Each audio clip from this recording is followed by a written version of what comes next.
Hello everyone, welcome to coder Sanket and एक बार फिर से स्वागत है आपका हाइबरनेट विद जेपीए के इस अमेजिंग से कंप्लीट कोर्स में। तो अब हम लोग आगे बढ़ते हैं। और तो लास्ट वीडियो में हमने आपको बताया कि मर्ज मेथड का कैसे प्रयोग करते हैं, कैसे यूज करते हैं, क्या होता है मर्ज मेथड, क्यों यूज करते हैं। अब हम लोग आगे बढ़ते हैं और आज का टॉपिक है dynamic schema generation. Dynamic schema generation HBM2DDL.auto एक प्रॉपर्टी होता है, वही हमें पढ़ना है। क्या है? Dynamic schema generation. Schema generation मतलब जो आपका डेटाबेस में टेबल, प्राइमरी की, ये वो जो मतलब डेटाबेस में जो चीज़ें आपकी जनरेट हो रही होती हैं, ओके, उसको डायनामिकली कैसे जनरेट कराना है वो पढ़ना है। ओके, अभी बताता हूँ, समझाता हूँ, सब समझ में आ जाएगा। HBM2DDL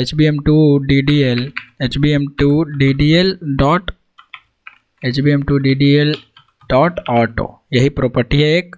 ओके, इसके बारे में पढ़ना है, जो कि बहुत ही इंपॉर्टेंट प्रॉपर्टी है कॉन्फ़िगरेशन का, बहुत ही हेल्पफुल प्रॉपर्टी है। देखिए एक्चुअली क्या होता है कि जब आपका कोई भी प्रोजेक्ट डेवलप कर रहे होते हैं तो उस प्रोजेक्ट का एक डेवलपमेंट साइकिल होता है। ठीक है, आप जब प्रोजेक्ट डेवलप कर रहे होते हैं तो डेवलपमेंट साइकिल होता है। जैसे फॉर एग्जांपल आपने डेवलपमेंट किया, ठीक, तो सबसे पहले सिर्फ डेवलपमेंट हुआ, फिर टेस्टिंग फेज होता है उस प्रोजेक्ट का, यूनिट टेस्ट, ऑटोमेशन टेस्ट, ऐसे। फिर उसका पायलट टेस्ट होता है। पायलट टेस्ट मतलब यूजर एक्सेप्टेंस टेस्ट, कि यूजर को वो कैसा लग रहा है जो छोटे लेवल पर, ठीक है, इसी को बोलते हैं पायलट टेस्ट।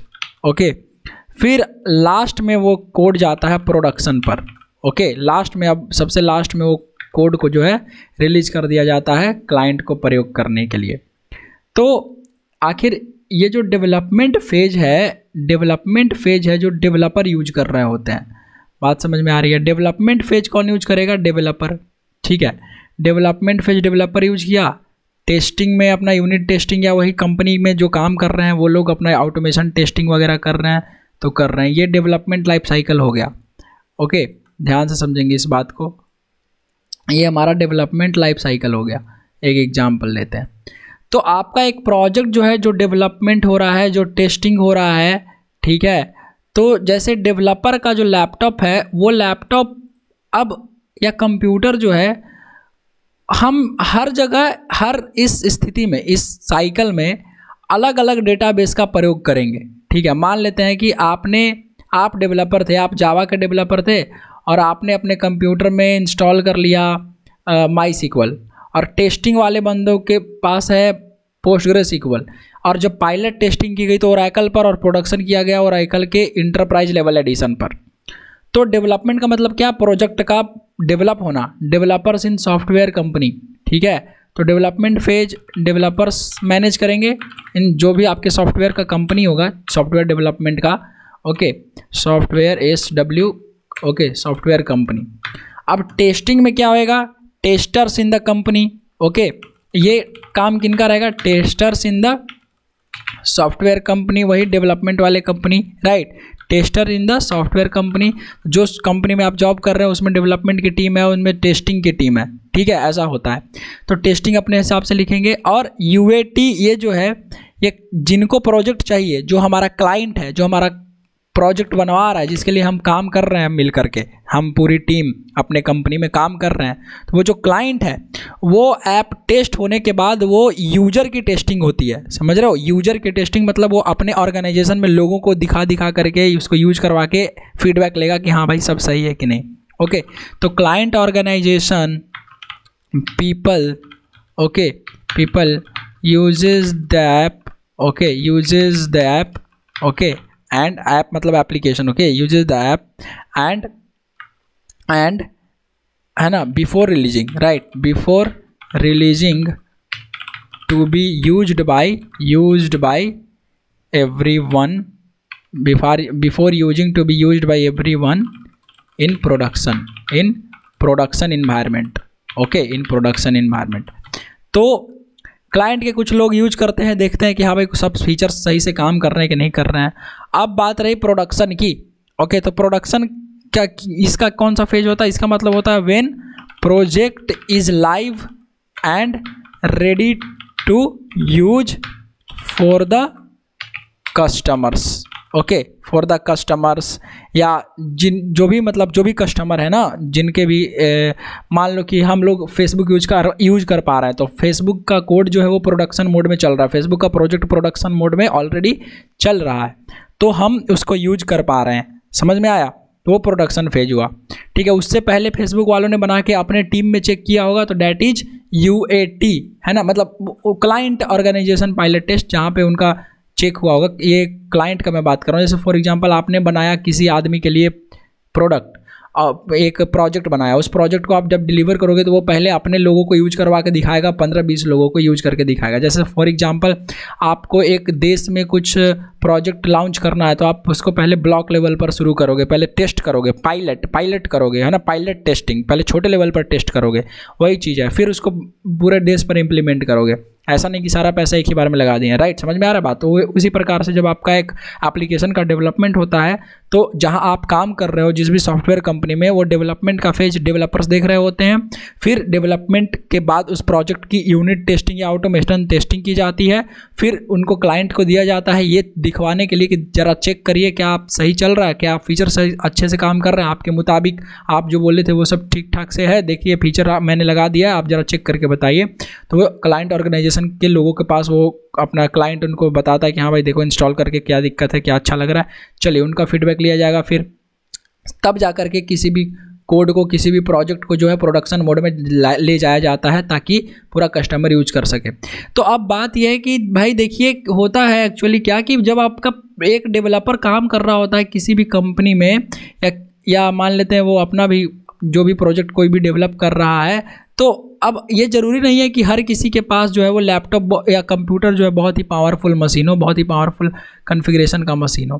ठीक है, तो अब हम लोग जो डेटाबेस यूज कर, और ये भी ज़रूरी नहीं है कि देखिए डेवलपर तो सिर्फ डेवलप करने का काम कर रहा है ना, डेवलपर सिर्फ डेवलप करने का काम कर रहा है, तो मान लेते हैं उसने डेटाबेस जो यूज करा डेवलप करने के लिए, उसने यूज कर लिया H2 डेटाबेस। अब H2 डेटाबेस होता है इन मेमोरी डेटाबेस, ठीक है, उसने H2 यूज कर लिया या MySQL यूज कर लिया, ठीक है, अपने सिस्टम के मुताबिक, हाँ भाई चलो लाइट वेट होगा, ज़्यादा टफ नहीं है, ज़्यादा मेरा कंज्यूमिंग नहीं है, तो मान लेते ये जो H2 है ये इन मेमोरी डेटाबेस है, इन मेमोरी डेटाबेस मतलब रैम में चलने वाला, ओके, इन मेमोरी DB है ये। तो इन मेमोरी डेटाबेस का क्या काम होता है भाई, कि वो लाइट वेटेड होते हैं ना, आपको अलग से कुछ चीज़ इंस्टॉल नहीं करना पड़ता, ठीक है, वो बहुत ही लाइट वेट है। तो आपके लैपटॉप ख़राब भी है, मतलब बहुत ज़्यादा बढ़िया नहीं है, महंगा कॉन्फ़िगरेशन का, फिर भी काम कर जाएगा, तो वो H2 डेटाबेस में है। पर क्या ये यहाँ प्रोडक्शन के लिए यूज सही है? क्या ये H2 डेटाबेस जो है क्या ये प्रोडक्शन के लिए सही रहेगा? नहीं। क्यों? क्योंकि अगर लाखों करोड़ों कस्टमर्स आपको यूज करने हैं तो H2 कैसे सही है? ठीक है, ये तो बहुत लाइट वेट, बहुत ही छोटा डेटाबेस है। जब आपका एक बार किल होगा, यहाँ से आप एक बार मेमोरी बंद करेंगे, एक बार आप यहाँ से कंप्यूटर को ऑफ करेंगे, एक बार अपने प्रोजेक्ट को ही क्लोज कर देंगे, तो आपका H2 डेटा जो है वो लॉस हो जाएगा, सब कुछ खत्म हो जाएगा। समझ में आ रहा है? तो इन मेमोरी डेटाबेस है वो। अब मान लेते हैं उसी प्रकार से टेस्टिंग वाले लोगों ने, जो आपके कंपनी में डेवलपर के बाद जो टेस्टर्स आते हैं, वो जो टेस्टिंग फील्ड में हैं, उन्होंने यूज कर लिया PostgreSQL, ओके, उन्होंने यूज कर लिया पोस्टग्रेस, ओके। तो भाई जब उन्होंने पोस्टग्रेस यूज कर लिया डेटाबेस, या PostgreSQL लिखिए, पोस्टग्रेस लिखिए, एक ही बात है, ठीक है, उन्होंने PostgreSQL यूज करा और आप डेवलपर थे, आपने H2 यूज करा, ठीक। अब जब यूजर टेस्टिंग की बात हुई तो इन्होंने MySQL पर कर लिया या Oracle पर कर लिया, Oracle का XE वर्जन करके आता है वो, ठीक है, वहाँ कर लिया। और जब इनको ये भी सही लग गया, अब उन्होंने बताया, तो अब प्रोडक्शन के लिए इन्होंने चूज किया Oracle का इंटरप्राइज एडिशन और Oracle EE। तो एक्चुअली क्या होता है कि इंटरप्राइज एडिशन किसी भी सॉफ्टवेयर का एक ऐसा वर्जन होता है जो किसी भी बिजनेस के लिए, बिजनेस पर्पज़ के लिए बनाया जाता है। अगर आपको वो इंटरप्राइज लेवल वाले एप्लीकेशन खरीदने हैं या इंटरप्राइज लेवल वाले आपको चीज़ों के साथ काम करना है, जो इंटरप्राइज एडिशन होता है उनमें समझिए थोड़ा फीचर ज़्यादा है, सिक्योरिटी ज़्यादा है, थोड़ा टाइम टू टाइम अपडेट दे रहे होते हैं, मतलब इन सॉफ्टवेयर वे वो बेटर होते हैं आपके बिजनेस पर्पज़ के लिए, आपके कस्टमर्स के लिए वो ज़्यादा फायदेमंद है डेटा वेटा अच्छे से मैनेज करने के लिए, ठीक है। तो डेवलपमेंट का काम, डेवलपर का काम है सिर्फ डेवलप करना, उनको तो टेस्टिंग वगैरह वो करते नहीं है, वो मतलब वैसे भी करते हैं, यूनिट टेस्टिंग करते हैं ऑफकोर्स, अब करेगा तो क्या दिक्कत है, और अच्छी बात है। तो मान लेते हैं H2 में उन्होंने बना करके डेवलप करके अपना प्रोजेक्ट दे दिया टेस्टर को, टेस्टर ने PostgreSQL में यूज किया, MySQL में जा करके यूजर की एक्सेप्टेंस टेस्ट हुई, पायलट टेस्ट हुई, छोटे लेवल पे 15, 20, 50 लोग यूज किए, फिर उसको प्रोडक्शन में डाल दिया गया हज़ारों और लाखों यूजर्स के लिए। तो अब बात बहुत ही यहाँ पर प्रश्न है, यहाँ पर एक क्वेश्चन है कि डेवलपर को अगर H2 डेटाबेस आता था या MySQL आता था तो उसने उसके साथ काम किया, टेस्टर को PostgreSQL के साथ काम करना पड़ेगा, यूजर एक्सेप्टेंस टेस्ट ये जो उनको कॉन्फ़िगर करना पड़ेगा MySQL Oracle, और प्रोडक्शन में जाएगा तो Oracle एंटरप्राइज एडिशन हो जाएगा। तो भाई क्या ये दिक्कत वाली बात नहीं है? कैसे दिक्कत वाली बात है? तो दिक्कत वाली बात एक्चुअली ये है कि अगर मैं एक ऐसा प्रोजेक्ट कोड करूं, मैं कोड ऐसा लिखूं अपने प्रोजेक्ट का कि बार बार मुझे डेटाबेस, जैसे मान लेते हैं कि इसमें MySQL में डेटाबेस को बनाने का जो तरीका होगा, जो सिंटैक्स होगा वो चेंज होगा, पोस्टग्रेस का जो सिंटैक्स होगा थोड़े बहुत वो चेंज होंगे, Oracle में थोड़े बहुत चेंज होंगे, ठीक है, Oracle एंटरप्राइज एडिशन में फिर कुछ ना कुछ चेंजेज होंगे।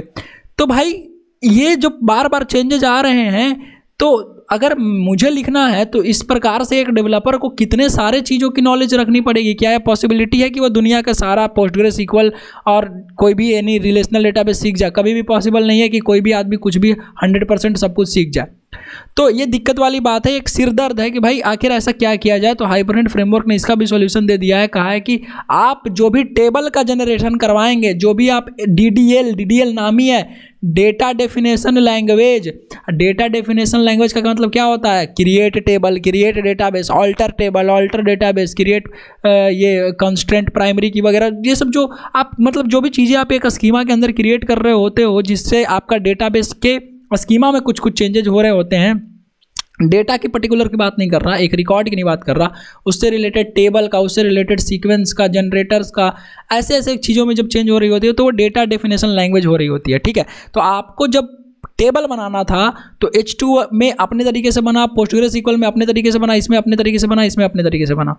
तो भाई एक डेवलपर जब ऐसा कोड लिखेगा, उसको जो आता है उसमें लिखेगा, ठीक है। उसको अगर H2 आता है उसने H2 में लिख दिया, MySQL आता है MySQL में लिख दिया, PostgreSQL आता है तो डेवलपर ने PostgreSQL में डेवलपमेंट कर दिया। तो अब बार बार क्या उसको चेंज करना पड़ेगा ना? एक लाइन जो हाइबरनेट कॉन्फ़िगरेशन फाइल होगा, ठीक है, वहाँ पर बार बार आपको चेंज करना पड़ेगा डेटाबेस का कॉन्फ़िगरेशन, क्योंकि हाइबरनेट कॉन्फ़िगरेशन फाइल में आपका होता है, ठीक है। तो डेटाबेस का जो कॉन्फ़िगरेशन का कोड है कहाँ लिखते हैं हम? हाइबरनेट कॉन्फ़िगरेशन फाइल में। तो वो कॉन्फ़िगरेशन बार बार हमें चेंज करना पड़ेगा।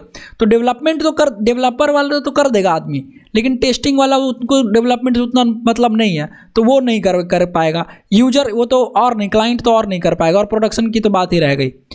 तो फिर दिक्कत हो गई, है ना। तो हम ऐसा कोड करेंगे कि जो हमारे टेबल भी बन रहा है ना, वो ऑटोमेटिकली बन जाए। हम यही कोड करेंगे, क्या बात समझ में आई? ऐसा कोड करेंगे अपने प्रोजेक्ट को कि टेबल जो है हमारा वो ऑटोमेटिकली बन जाए। तो डायनामिक स्कीमा जनरेशन या HBM2 DDL.auto प्रॉपर्टी एक ऐसा फीचर है हाइबरनेट फ्रेमवर्क का जिसकी मदद से ऑटोमेटिकली टेबल को क्रिएट कराया जाता है। बात समझ में आया? This feature, okay, this feature मतलब डायनामिक स्कीमा जनरेशन या HBM2 DDL.auto। तो this feature makes Hibernate framework, this features make Hibernate framework to generate database tables dynamically, okay, dynamically इसी को क्या बोल रहे हैं? स्कीमा, है ना, जो डेटाबेस टेबल या डेटाबेस चीज़ें आपकी जनरेट हो रही हैं, है ना, बेस्ड ऑन द, लेकिन कैसे? Based on the given information.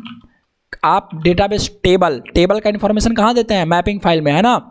तो हाइबरनेट फ्रेमवर्क जब आपका ऑटोमेटिकली टेबल जनरेट करवाएगा हाइबरनेट HBM2 DDL.auto प्रॉपर्टी की मदद से या डायनामिक स्कीमा जनरेशन की मदद से, जब वो ऑटोमेटिकली टेबल जनरेट कराएगा तो उसको बताना तो पड़ेगा ना टेबल में क्या क्या कॉलम होंगे। तो वो सब कॉलम्स की कॉन्फ़िगरेशन हम कहाँ करते हैं? हाइबरनेट मैपिंग फाइल में, राइट।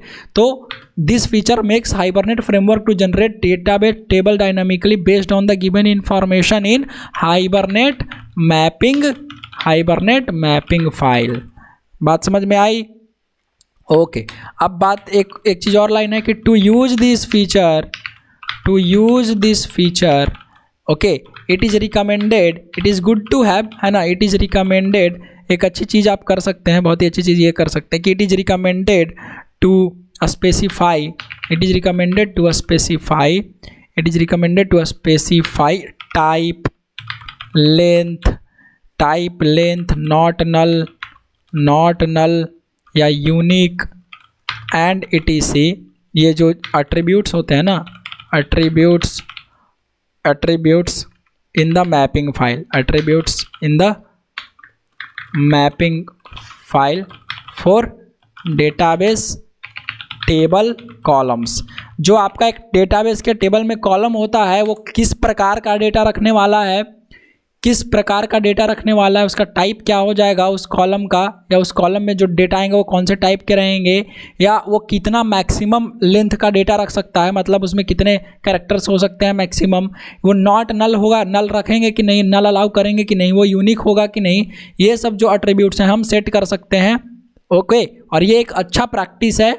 ओके, इसीलिए यहाँ पे ये लिखा गया है कि अगर आप इस फीचर का प्रयोग कर रहे हैं तो प्लीज़ इसका प्रयोग करें। It is recommended, it is good to use, right. ये बहुत ही अच्छी चीज़ है जब अगर आप इसको आदत में लाते हैं तो।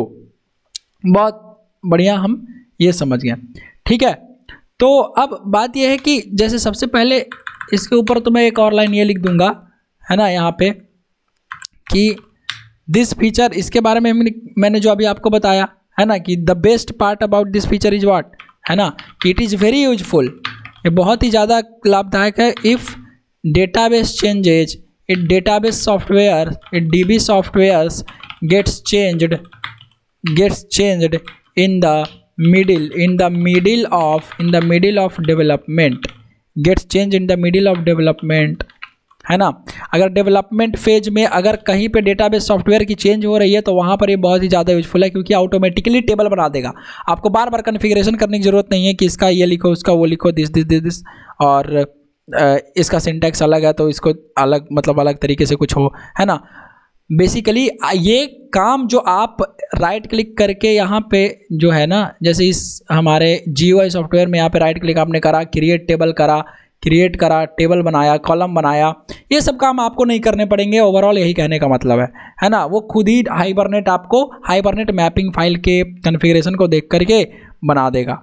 ओके, तो बहुत ही अच्छी चीज़ है, right. In the development phase और प्रोडक्शन फेज में भी अगर आपका डेटाबेस कभी चेंज होता है तो बहुत अच्छी बात है, ऑटोमेटिकली वहाँ पर भी कोड चल जाएगा, वापस से आपको डेवलपमेंट फेज में नहीं लाना पड़ेगा कोड को, राइट। बात समझ में आ रहा है? आई थिंक आ रहा होगा, जरूर बात समझ में आ रहा होगा, ठीक है। तो देखिए क्या है, it is very useful if database gets changed in the middle of development phase और production phase. The database table मतलब schema will be generated dynamically without so the developers have to not worry about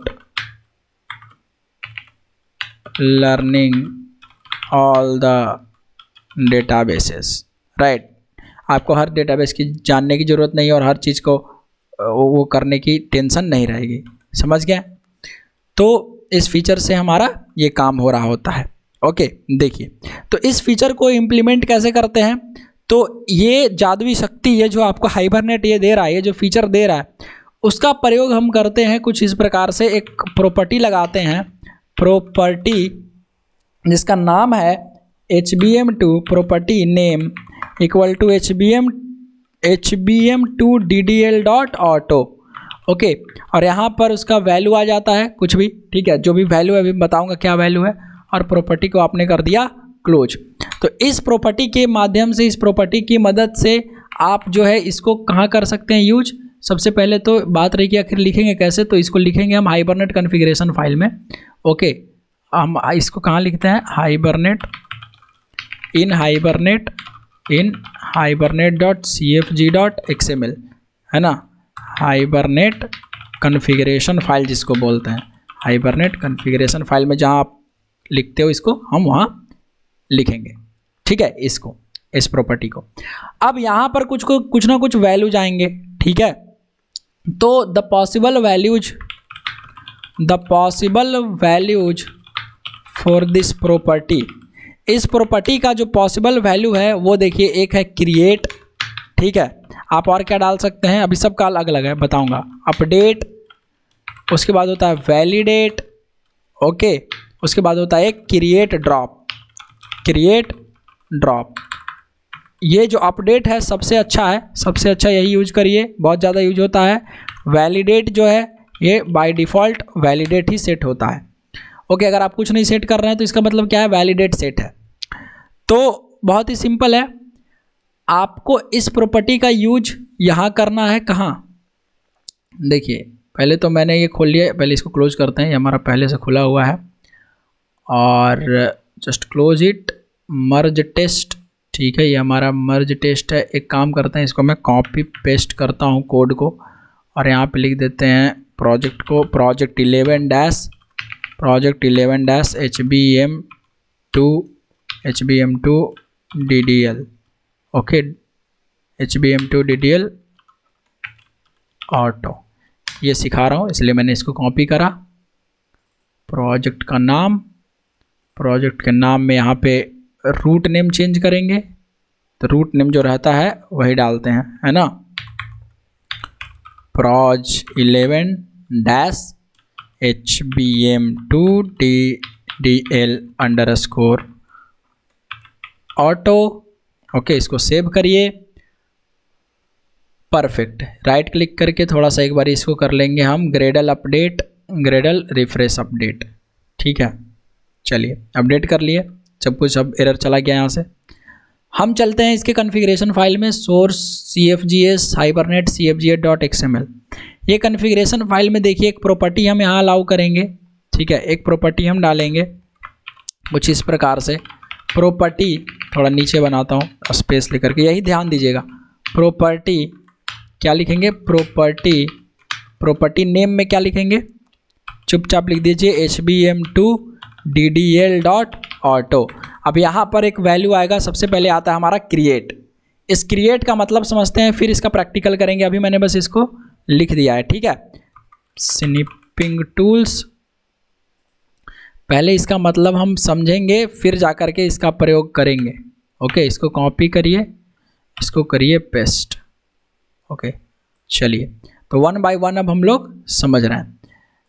A, okay, ये हमारा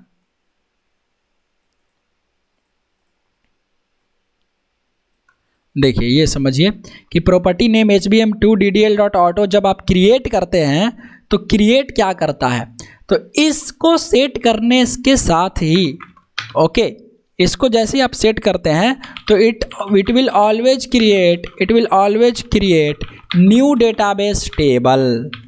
database table, okay, based on the hibernate mapping file information supplied, okay, information supplied, जो आपका hibernate mapping file में information supplied किया गया होगा, जो आपका इंफॉर्मेशन सप्लाई किया गया होगा हाइबरनेट मैपिंग फाइल में, उसी के रिलेटेड एक नया डेटाबेस टेबल बना देता है। नोट, ये बहुत इंपॉर्टेंट पॉइंट है सेकेंड वाला, यदि आपका database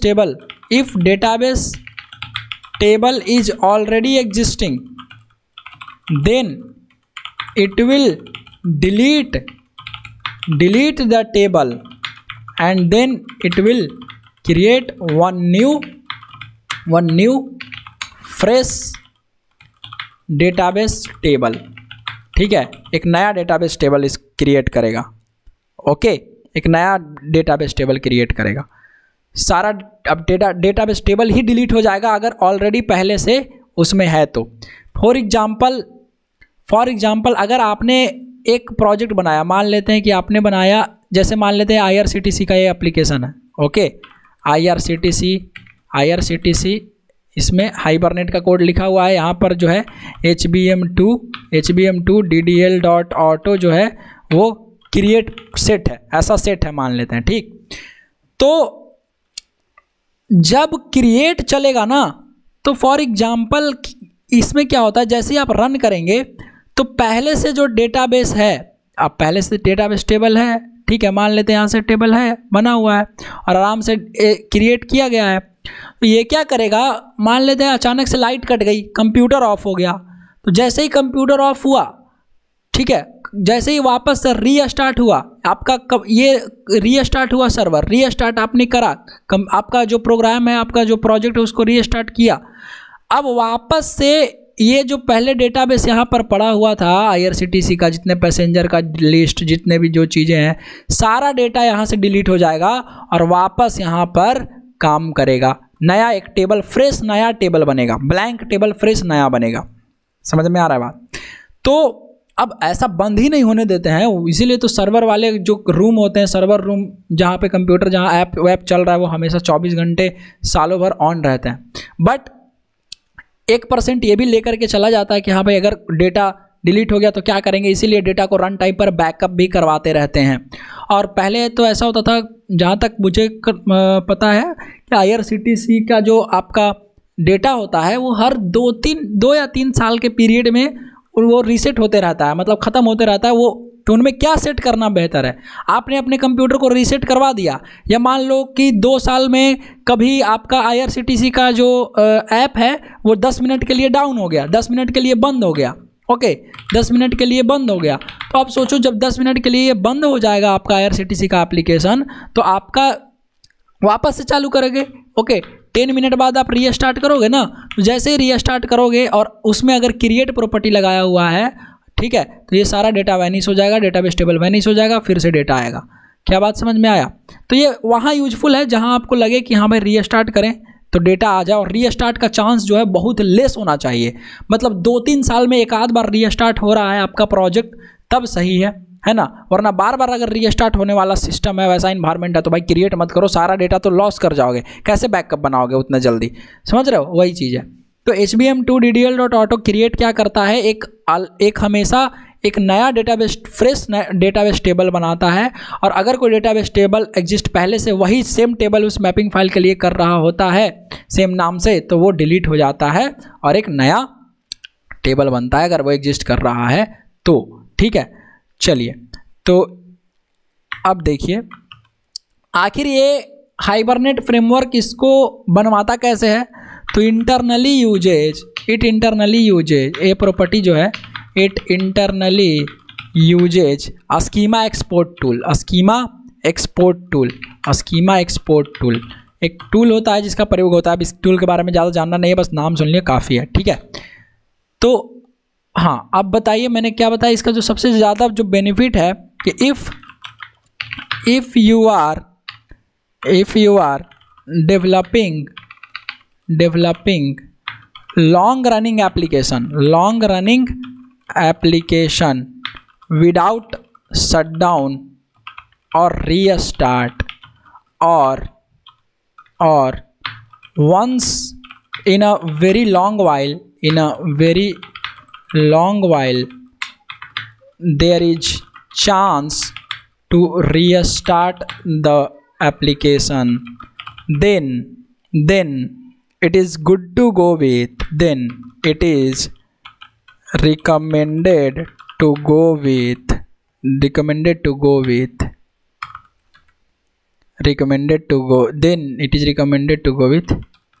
create option, okay, because okay, it will always create the fresh new database table once your application got restart, okay. So example, okay, IRCTC application data या railway ticket booking वाले जो app होते हैं, है ना, ऐसे लिख देते हैं, railway ticket booking app data will be vanished, may be vanished लिख देते हैं, may be vanished every 2 to 3 years, okay 2 to 3 years। तो देयर ऐसे सिचुएशन में आपको एक बार ही सिस्टम को रीस्टार्ट करना है, वैनिश हो जाएगा खुद से डेटा एक बार जैसे आपने रीस्टार्ट किया तो, है ना। तो दैट इज़ द ऑप्शन या आप क्रिएट टूल के पास जा सकें। ओके, चलिए, वेरी गुड, ये हमें पता चला अभी। चलिए, तो इसका प्रैक्टिकल करके अब हम लोग देखते हैं। और प्रैक्टिकल कैसे करेंगे, बहुत ही सिंपल चीज़ है। यहाँ आते हैं और ये जो मर्ज ये सब हमारा हो रहा है, सबसे पहले तो देखिए हमने क्या एक प्रॉपर्टी लगाया, फिर से बता रहा हूँ, हाइबरनेट मैपिंग फाइल में आइए, यहाँ लिखिए प्रॉपर्टी नेम इक्वल टू क्या लिखना है, HBM2DDL.auto और क्लोज करिए और प्रॉपर्टी का यहाँ पे वैल्यू दीजिए और वैल्यू क्या हो सकता है, क्रिएट। तो हमने क्रिएट किया। अब आप खुद देखिए मेरा जो PostgreSQL का कॉन्फ़िगरेशन किया गया है डेटाबेस का, और उसके लिए मैंने एक GUI ये भी खोल रखा है dweaver नाम का, ठीक है। अब देखिए यहाँ पर मैं एक एंटिटी बनाता हूँ, ठीक है। इस एंटिटी को, ये सब एंटिटी को डिलीट करता हूँ, ठीक है। ये एंटिटी मैंने करा डिलीट, ओके। और इस एंटिटी को मैं भी, इसको भी डिलीट कर देते हैं। बट इसका जो DTD फाइल है, ये वाला है ना DTD, इसका जो ऊपर में, उसको पेस्ट कर लेते हैं क्योंकि हमें ये फिर से चाहिए होगा, राइट। तो DTD जो है यहाँ हम पेस्ट कर लेते हैं, ओके। बाकी सब मैं इसको डिलीट करता हूँ। चलिए, डिलीट करता हूँ। कुछ कुछ चीज़ें मैं रहने दूंगा, जैसे ये मर्ज टेस्ट वगैरह, इसको डिलीट करते हैं, हमें यूज नहीं है।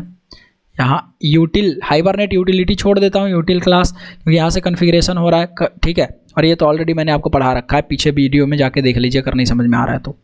हाइबरनेट कॉन्फ़िगरेशन फाइल में देखिए यहाँ पे हमने क्या ऐड कर दिया है, मैपिंग रिसोर्स, ठीक है। यहाँ पे मैपिंग रिसोर्स भी, इसको भी हटा दीजिए अभी फ़िलहाल। अब प्रॉपर्टी नेम HBM2DDL.auto क्रिएट हमने यहाँ पे सेट कर दिया। Good good, very good. एक एंटिटी क्लास बनाइए, न्यू एक क्लास बनाते हैं। लेट से हमने बनाया, देखिए हमारे टेबल में, ये हमारा डेटाबेस है HBDemo करके, इसमें देखिए एक ऐसा एंटिटी लेंगे जो टेबल नहीं है कहीं पे। तो स्टूडेंट नाम का टेबल है, स्टूडेंट टेबल नाम से भी, कोर्स डिटेल भी है, पैसेंजर टिकट है, चलिए सब कुछ है। हमने कहा बैंक अकाउंट ले लो भाई, बैंक अकाउंट। अब इस बैंक अकाउंट में मैं इस एंटिटी को सबसे पहले तो इम्प्लीमेंट्स कराते हैं, सीरियलाइजेबल, ठीक है। अब हमने कहा private integer ID, okay, private string account holder name, account holder name, या सिर्फ लिख देते हैं name, okay, customer name, okay, या चलो ठीक है होल्डर नेम ही लिख देते हैं, account holder name, account holder name, okay. Private string या प्राइवेट फ्लोट ऐसे हमने ले लिया, बैलेंस, ओके, इतना बैलेंस है। प्राइवेट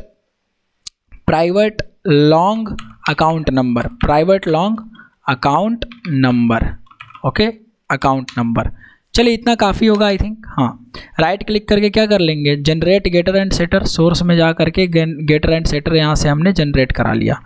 अब देखिए बहुत ही यहाँ से इजी सी चीज़ है, ये हमारा entity class, this is my entity class, right. अब इस एंटिटी के लिए क्या बनाएंगे, एक मैपिंग फाइल, यहाँ से जाइए new other XML file, next यहाँ पे नाम दे दीजिए बैंक डॉट, बैंक अकाउंट देना है, bank account dot HBM.XML, hibernate mapping dot XML। अब यहाँ पे DTD लगाते हैं ना सबसे पहले, तो ये DTD लगाएंगे तब तो टैग यूज कर पाएंगे। तो एक सेम DTD जो हमने कॉपी पेस्ट किया था, पेस्ट कर लेंगे। अगर आप इंटरनेट से कलेक्ट करना चाहते हैं तो वो तो ऑलरेडी मैंने बहुत बार बताया है पिछली वीडियोज़ में, अगर आप फॉलो करते आ रहे होंगे तो ज़रूर देखेंगे, जब देखे होंगे। तो यहाँ से हमें मैपिंग फाइल बनानी है, किस प्रकार से, हमने कहा हाइबरनेट मैपिंग। अब इस मैपिंग में देखिए आ जाएंगे और यहाँ क्या लिखेंगे, हाइबरनेट मैपिंग में सबसे पहले हमारा एक क्लास है जी। अब वो क्लास कहाँ है, तो वो क्लास है, नेम देंगे, और नेम कैसा देते हैं, फुल्ली क्वालिफाइड नेम, राइट। तो फुल्ली क्वालिफाइड नेम देंगे। अच्छा देखिए, अगर आपको एट्रीब्यूट नहीं पता है, सिर्फ थोड़ा बहुत याद है, तो देखिए क्या करेंगे, अगर आप स्पेस लेंगे, कंट्रोल स्पेस, तो आपको इतने सारे चीज़ दिख जाएंगे, राइट। देखिए है ना, तो हमने कहा नेम ले लो, देखो आ रहा है, इंटर ले लेंगे, वो बाय डिफ़ॉल्ट थोड़ा सा सिंटेक्स लिख देगा आपका। अब आप यहाँ पे क्लास का नाम दे सकते हैं, तो फुल्ली क्वालिफाइड नेम com.app.entity.बैंक अकाउंट, ठीक है, हमने ये लिया। अब मेरा देखिए टेबल का क्या नाम रखना है, तो हमने कहा टेबल इक्वल टू, टेबल का नाम रख दीजिए बैंक_अकाउंट। अब मैं आपको एक चीज़ कन्फर्म करवाता हूँ, देखिए मेरे इस स्कीमा में, यहाँ पे इस टेबल्स के लिस्ट में कहीं पर भी बैंक अकाउंट नहीं है। क्यों नहीं है, क्योंकि हमने बनाया नहीं है, और नहीं बनाया है तो हम डायनामिकली अपने से जनरेट करवाएंगे, क्वेरी चलवा के नहीं, खुद हाइबरनेट उसको बनाएगा। और क्यों बनाएगा? क्योंकि हमने यहाँ पर हाइबरनेट HBM2 DTL.auto हाइबरनेट की ये प्रॉपर्टी को क्रिएट सेट कर रखा है, और क्रिएट मैंने आपको अभी पढ़ा ही दिया, ठीक है। तो अब देखिए ये ऑटोमेटिकली कैसे जनरेट कराएगा। ये हमारा बन गया क्लास, ठीक है। अब ऑलरेडी सेम चीज़ जैसे हम करते थे, है ना। आईडी जो हमारा प्राइमरी होने वाला है उसके लिए आईडी, नेम में क्या ले लेंगे? आईडी। कॉलम का जो भी आपको नाम लेना है यहाँ से हमने ले लिया आईडी, ठीक है, और यहाँ आईडी ले लिया। अब हमने कहा प्रॉपर्टी नेम इक्वल टू एक प्रॉपर्टी सेट कर देंगे। बैंक अकाउंट का क्या है? अकाउंट होल्डर नेम, तो property bank account holder name. हमने कहा कॉलम, अच्छा उसी में ले लेते हैं, यहाँ पे हम कॉलम, इसको मिनिमाइज करते हैं थोड़ा सही हो जाएगा। यहाँ पे कॉलम इक्वल टू हमने यहाँ पे ले लिया let's say example account holder underscore name, लीजिए हो गया ये प्रॉपर्टी क्लोज। नेक्स्ट प्रॉपर्टी एक करा मैंने प्रॉपर्टी नेम, नेक्स्ट प्रॉपर्टी हमारा हो जाएगा बैलेंस, ओके ये हमने कर दिया बैलेंस, और कॉलम में हमने डाल दिया इक्वल टू बैलेंस, ओके, और प्रॉपर्टी नेम इक्वल टू, और यहाँ पर देखिए अकाउंट नंबर है, ठीक, अकाउंट नंबर, ओके, और कॉलम, तो कॉलम दे दिया हमने account underscore column equal to account underscore number, ठीक है।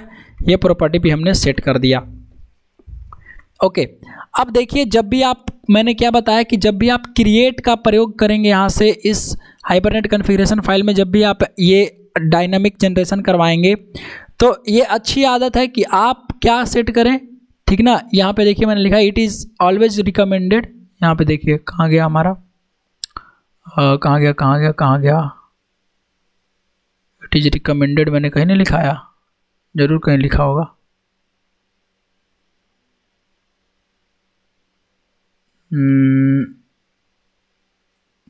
इट विल ऑलवेज, यस ठीक है, ये मैंने लिखा, अच्छा ठीक है, नहीं लिखा कोई बात नहीं, मैं यहाँ पे लिख दूंगा। देखिए अगर आप डायनामिकली जनरेट करवा रहे हैं तो कुछ चीज़ें सेट कर दीजिए, बहुत अच्छा काम करता है, ओके।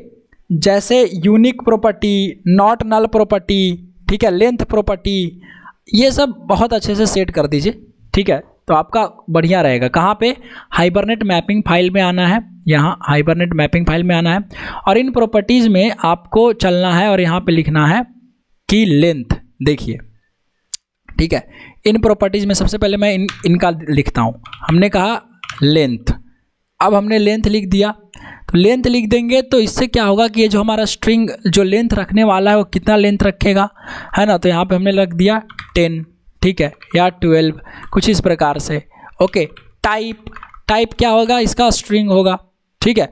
अब ये जो टाइप है, समझिएगा, ये जो टाइप है ये डेटाबेस का टाइप नहीं है, ये हाइबरनेट का टाइप है, हाइबरनेट डेटाबेस का टाइप है, ठीक है। वो बताऊंगा मैं क्या बोल रहा हूँ, टाइप क्या होता है। लेंथ रख दिया, अब इसमें मान लेते हैं यूनिक रखना चाहते हैं, तो हमने कहा unique equal to true, okay. ये नाम unique equal to true, but unique यहाँ नहीं लगाएंगे, नाम हो सकता है एक ढेर सारे आदमी का सेम हो, तो अकाउंट नंबर में यूनिक लगा सकते हैं, अच्छा रहेगा। लेंथ, टाइप, और क्या लगा सकते हैं यहाँ पे हम? नॉट नल, हाँ भाई, not null equal to true रखेंगे कि इसमें नल वैल्यू रही है, चाहिए नहीं चाहिए, कभी नहीं चाहिए, तो इसको ट्रू रखेंगे। सेम यहाँ पे हम बैलेंस के साथ कर सकते हैं, राइट। परंतु देखिए ये जो बैलेंस है वो किस प्रकार का हमारा ये है, ओके। बैलेंस कहाँ गया? बैलेंस देखिए फ्लोट है, ठीक है, लॉन्ग है, तो फ्लोट में एक प्रॉपर्टी यूज होती है, लेंथ के जगह यूज होता है स्केल, ओके, स्केल यूज होता है। तो स्केल जो है वो डॉट, जो आपका डेसिमल होता है ना, डेसिमल, ठीक है, तो उस डेसिमल से लेफ्ट साइड वाले जो वैल्यू होते हैं वो यहाँ पर स्केल की लेंथ हम दे सकते हैं। तो मान लेते हैं मैक्सिमम 10, और उसके बाद प्रिसीजन दे दीजिए। प्रिसीजन मतलब फ्लोट के बाद जो आपका आगे वाला जो वैल्यू है डेसिमल, दशमलव नंबर कितना रहेगा, तो मान लेते हैं 2 रहेगा, ठीक है, ये कर दिया हमने। और नॉट नल इसको भी कर देते हैं true, okay, not null equal to true, okay. Type equal to float कुछ इस प्रकार से हमने लिख दिया, ठीक है, टाइप इक्वल टू फ्लोट। अब देखिए यहाँ पे अकाउंट नंबर है अगेन, तो अकाउंट नंबर जो रहेगा हमारा लॉन्ग है ना, ठीक है, तो लॉन्ग हमने देना है, नॉट नल पहले तो कर देंगे इक्वल टू ट्रू, ठीक है, ये सब चीज़ें हम सेट कर देंगे। Type equal to float, okay sorry long, type equal to हमने कर दिया लॉन्ग, ओके। और क्या सेट कर सकते हैं यहाँ पे हम लोग लेंथ सेट कर सकते हैं, ओके। अब लेंथ जो है लॉन्ग तो ऑलरेडी बहुत बड़ा है, तो बाय डिफ़ॉल्ट अगर आप नहीं भी सेट करेंगे तो बहुत ज़्यादा बड़ा वो डेटा रखेगा। अब आईडी में मैं कुछ भी नहीं सेट कर रहा हूँ फ़िलहाल, क्योंकि मैं आपको कुछ एक और चीज़ समझाना चाहता हूँ, आईडी में बाद में सेट कर लेंगे। फ़िलहाल हमने इतना सेट कर दिया, ठीक है, अच्छे से इसको सेट कर दिया। अब इसको सेव किया, और जब हम इसको सेव कर रहे हैं, अब इसको देखिए, इसको सेव करिए और यहाँ पे एक मैपिंग रिसोर्स बनाइए, मैपिंग रिसोर्स दीजिए, क्योंकि आपका रिसोर्स भी देना पड़ेगा। कहाँ है, com/app/entity/bank_account.hbm.xml, ये हमारा है रिसोर्स, इसको क्लोज कर लीजिए। चलिए ये ग्रेट, ये हमारा चल गया। अब हाइबरनेट यूटिल भी हमारा रेडी है। यहाँ से टेस्ट में चलिए, यहाँ से राइट क्लिक करके न्यू में जाइए, क्लास में जाइए और यहाँ लिखिए HBM2DTL ऑटो, ठीक है, टेस्ट वन ये लीजिए। इसमें मैं क्रिएट वाला है ना, यहाँ मेन करता हूँ, ठीक। अब हमने मेन करा और देखिए मैं इसमें चलाता हूँ हाइबरनेट util.getFactory.open सेशन, बस सेशन को ही ओपन करते हैं, अभी कुछ नहीं करते हैं, सेशन को ही ओपन करते हैं और राइट क्लिक करके रन एज जावा एप्लीकेशन करते हैं। अब देखिए क्या होएगा, एप्लीकेशन चला, सब कुछ चला, मैपिंग फाइल वगैरह जैसे ही कन्फिगर होगा तो देखिए क्या बना। या सबसे पहले ऊपर में देखिए एक क्वेरी चली, drop table if exist bank account cascade मतलब उससे रिलेटेड जो उसके चाइल्ड टेबल हैं किसी फॉरेन की वगैरह से किसी प्रकार से जुड़े होंगे, उनको भी डिलीट कर दो, राइट। तो drop table if exist bank account कि टेबल को ड्रॉप करो, टेबल डिलीट करो अगर कोई बैंक अकाउंट नाम से बना हुआ है तो ये वही चीज़ तो हुआ जो मैंने आपको पढ़ाया था, जो मैंने आपको बताया कि ये टेबल को पहले डिलीट करेगा जो पहले से होगा। तो इसने एक कंडीशन लगा दिया, अगर पहले से है तो डिलीट कर दो, राइट, और नहीं तो फिर उसको अगर नहीं है तो फिर तो बनाना पड़ेगा ही, और डिलीट कर दोगे फिर भी बनाना ही पड़ेगा। उसके बाद देखिए यहाँ पे क्या बनाया है, क्रिएट टेबल बैंक अकाउंट, देखिए ID int for int type का लिया है खुद से टाइप, क्योंकि हमने टाइप तो वहाँ पे ज़बरदस्ती दिया नहीं था कुछ। नॉट नल देखिए यहाँ पे दिया है, अकाउंट होल्डर नेम var12 है ना, नॉट नल हमने ट्रू कराया था, फ्लोट ट्रू कराया था, नॉट नल ट्रू कराया था। अकाउंट नंबर जो है देखिए इंटीजर 8, क्योंकि इंट 8 है, थोड़ा लॉन्ग इसका इंटीजर का जो साइज है वो लेंथ में बड़ा हो जाएगा, है ना, लॉन्ग लेगा वो। ये यहाँ से नॉट नल है, प्राइमरी की आईडी को बना देना है, यही तो हमने करना था। और ये यहाँ पे टेबल बन गया होगा क्या, देखिए तो राइट क्लिक करके टेबल रिफ्रेश करिए, देखिए बैंक अकाउंट टेबल में राइट क्लिक करके अगर आप व्यू टेबल पर क्लिक करेंगे तो आपको देखिए ID, account holder name, balance, account number क्या दिख रहा है, बिल्कुल दिख रहा है। अब बात यह है कि अगर आप आईडी प्रॉपर्टी में यहाँ से जाते हैं फिर से, और आईडी में अगर आप कुछ लेंथ वगैरह सेट करते हैं, लेट से हमने सेट कर दिया लेंथ इक्वल टू 24, ठीक, तो क्या ये काम करेगा, देखते हैं फिर से रन करा के एक बार। ओह सॉरी, ये वाला फाइल नहीं हमें रन कराना था, गलत रन हो गया, ये वाला कोड हमें रन कराना है मेन मेथड वाला। फिर से हम रन कराते हैं और देखते हैं, देखिए अभी फिर चलेगा। फिर क्या चला कि drop table if exist bank account underscore, ये आपका कैस्केड वगैरह। अब देखिए यहाँ से जो है var12 भी दिखा रहा है, और इंट आईडी में जो हम सेट कर रहे हैं वो काम नहीं कर रहा है। बाय डिफ़ॉल्ट हमने जो 12 था 10 था, वो जो इसका डिफ़ॉल्ट होता है ना इंट का, ठीक है, वो 10 तक होता है, 10 के बाद से तो वो लेता नहीं है, राइट। तो यहाँ अगर आप देख रहे हैं यहाँ अगर आप शायद लॉन्ग का 10 होता है, मैं देखिए मैं भूल रहा हूँ, देखना पड़ेगा वो लेंथ थोड़ा, ठीक है, लेंथ देख लीजिएगा आप लोग, है ना, वो तो कहीं से भी देख सकते हैं। जैसे फॉर एग्जांपल अगर आपको देखना है कि by default int for length, अभी मैं दिखाता हूँ आपको, by default int for length in PostgreSQL क्या लेंथ होता है खुद पता चल जाएगा। नंबरिक टाइप्स, डेटा टाइप्स में जो होते हैं, देखिए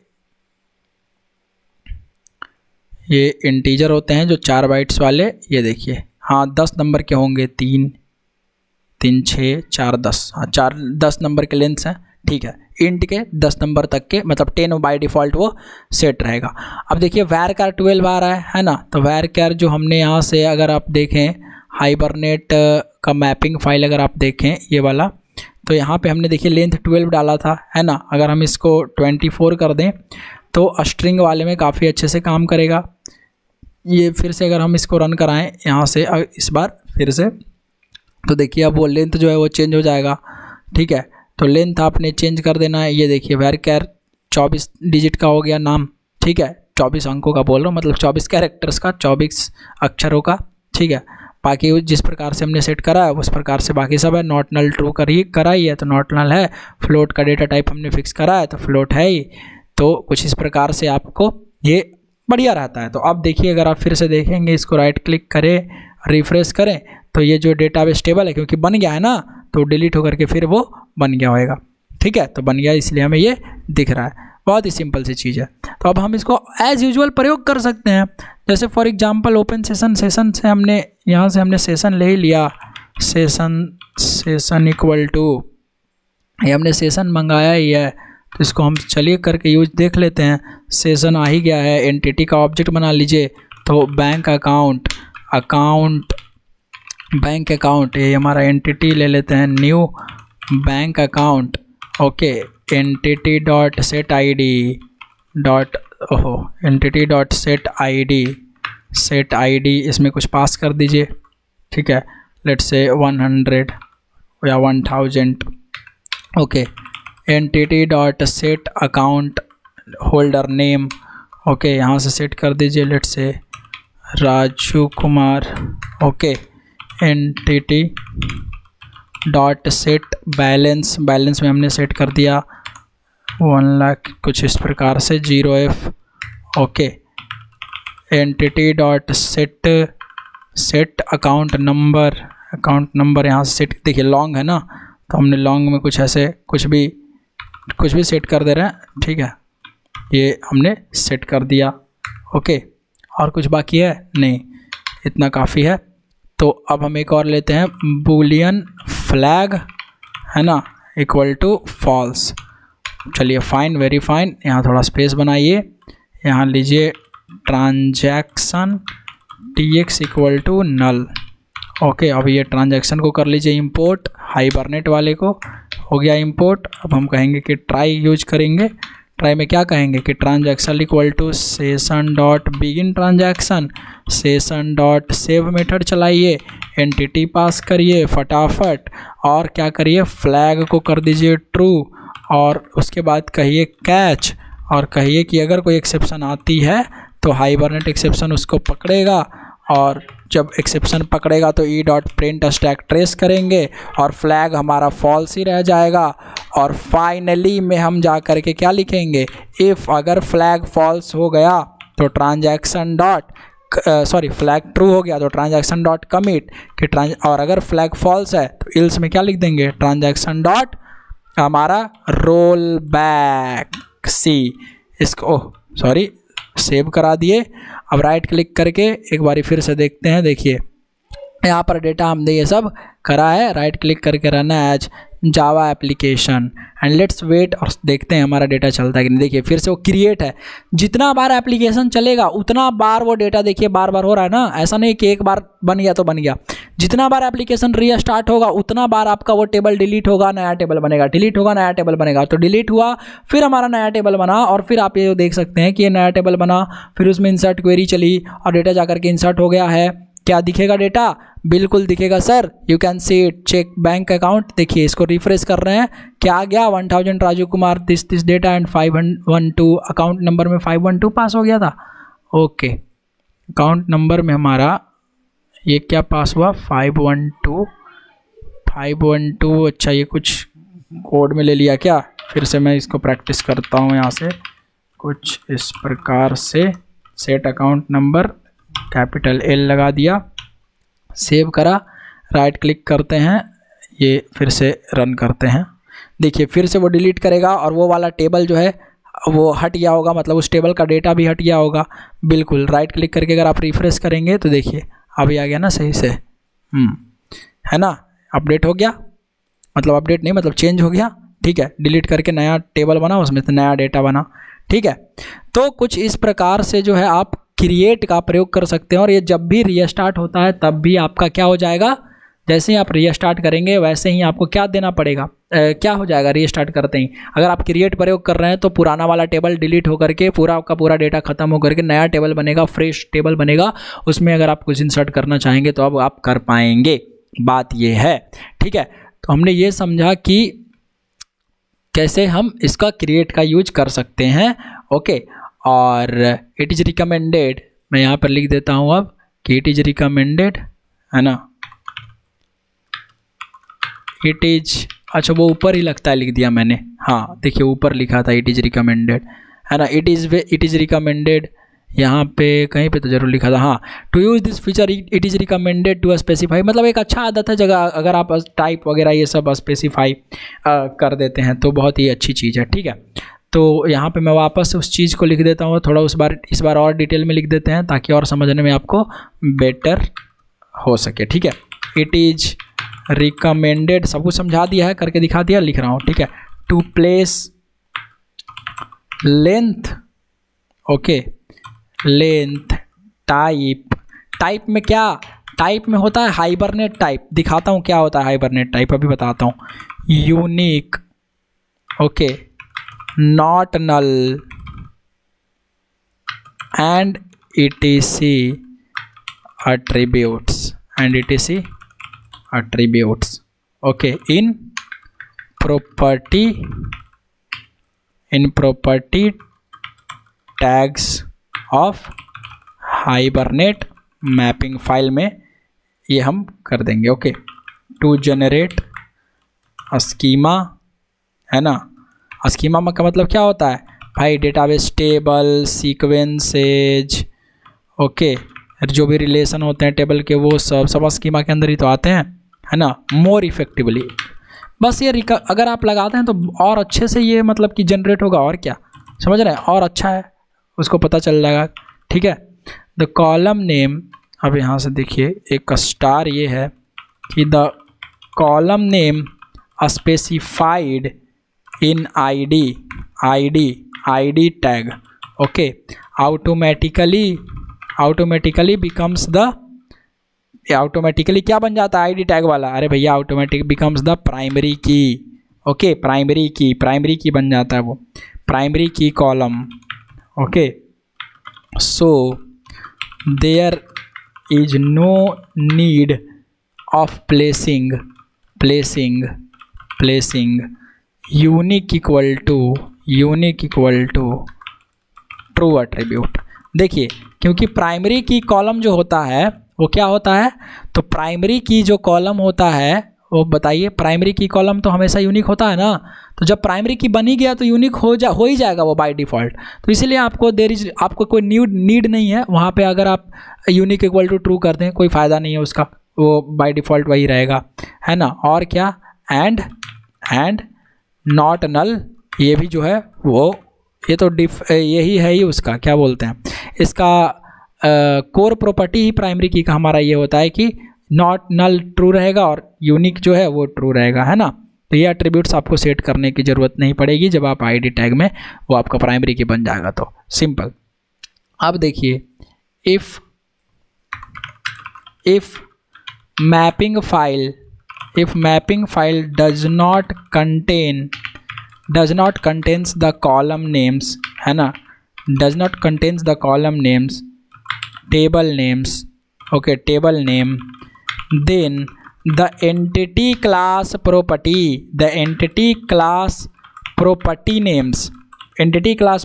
name will be taken as column names by default as it is, and the entity class name, okay, entity class name will be taken as the database table name as it is. बहुत ही simple है, बहुत ही important चीज़ है।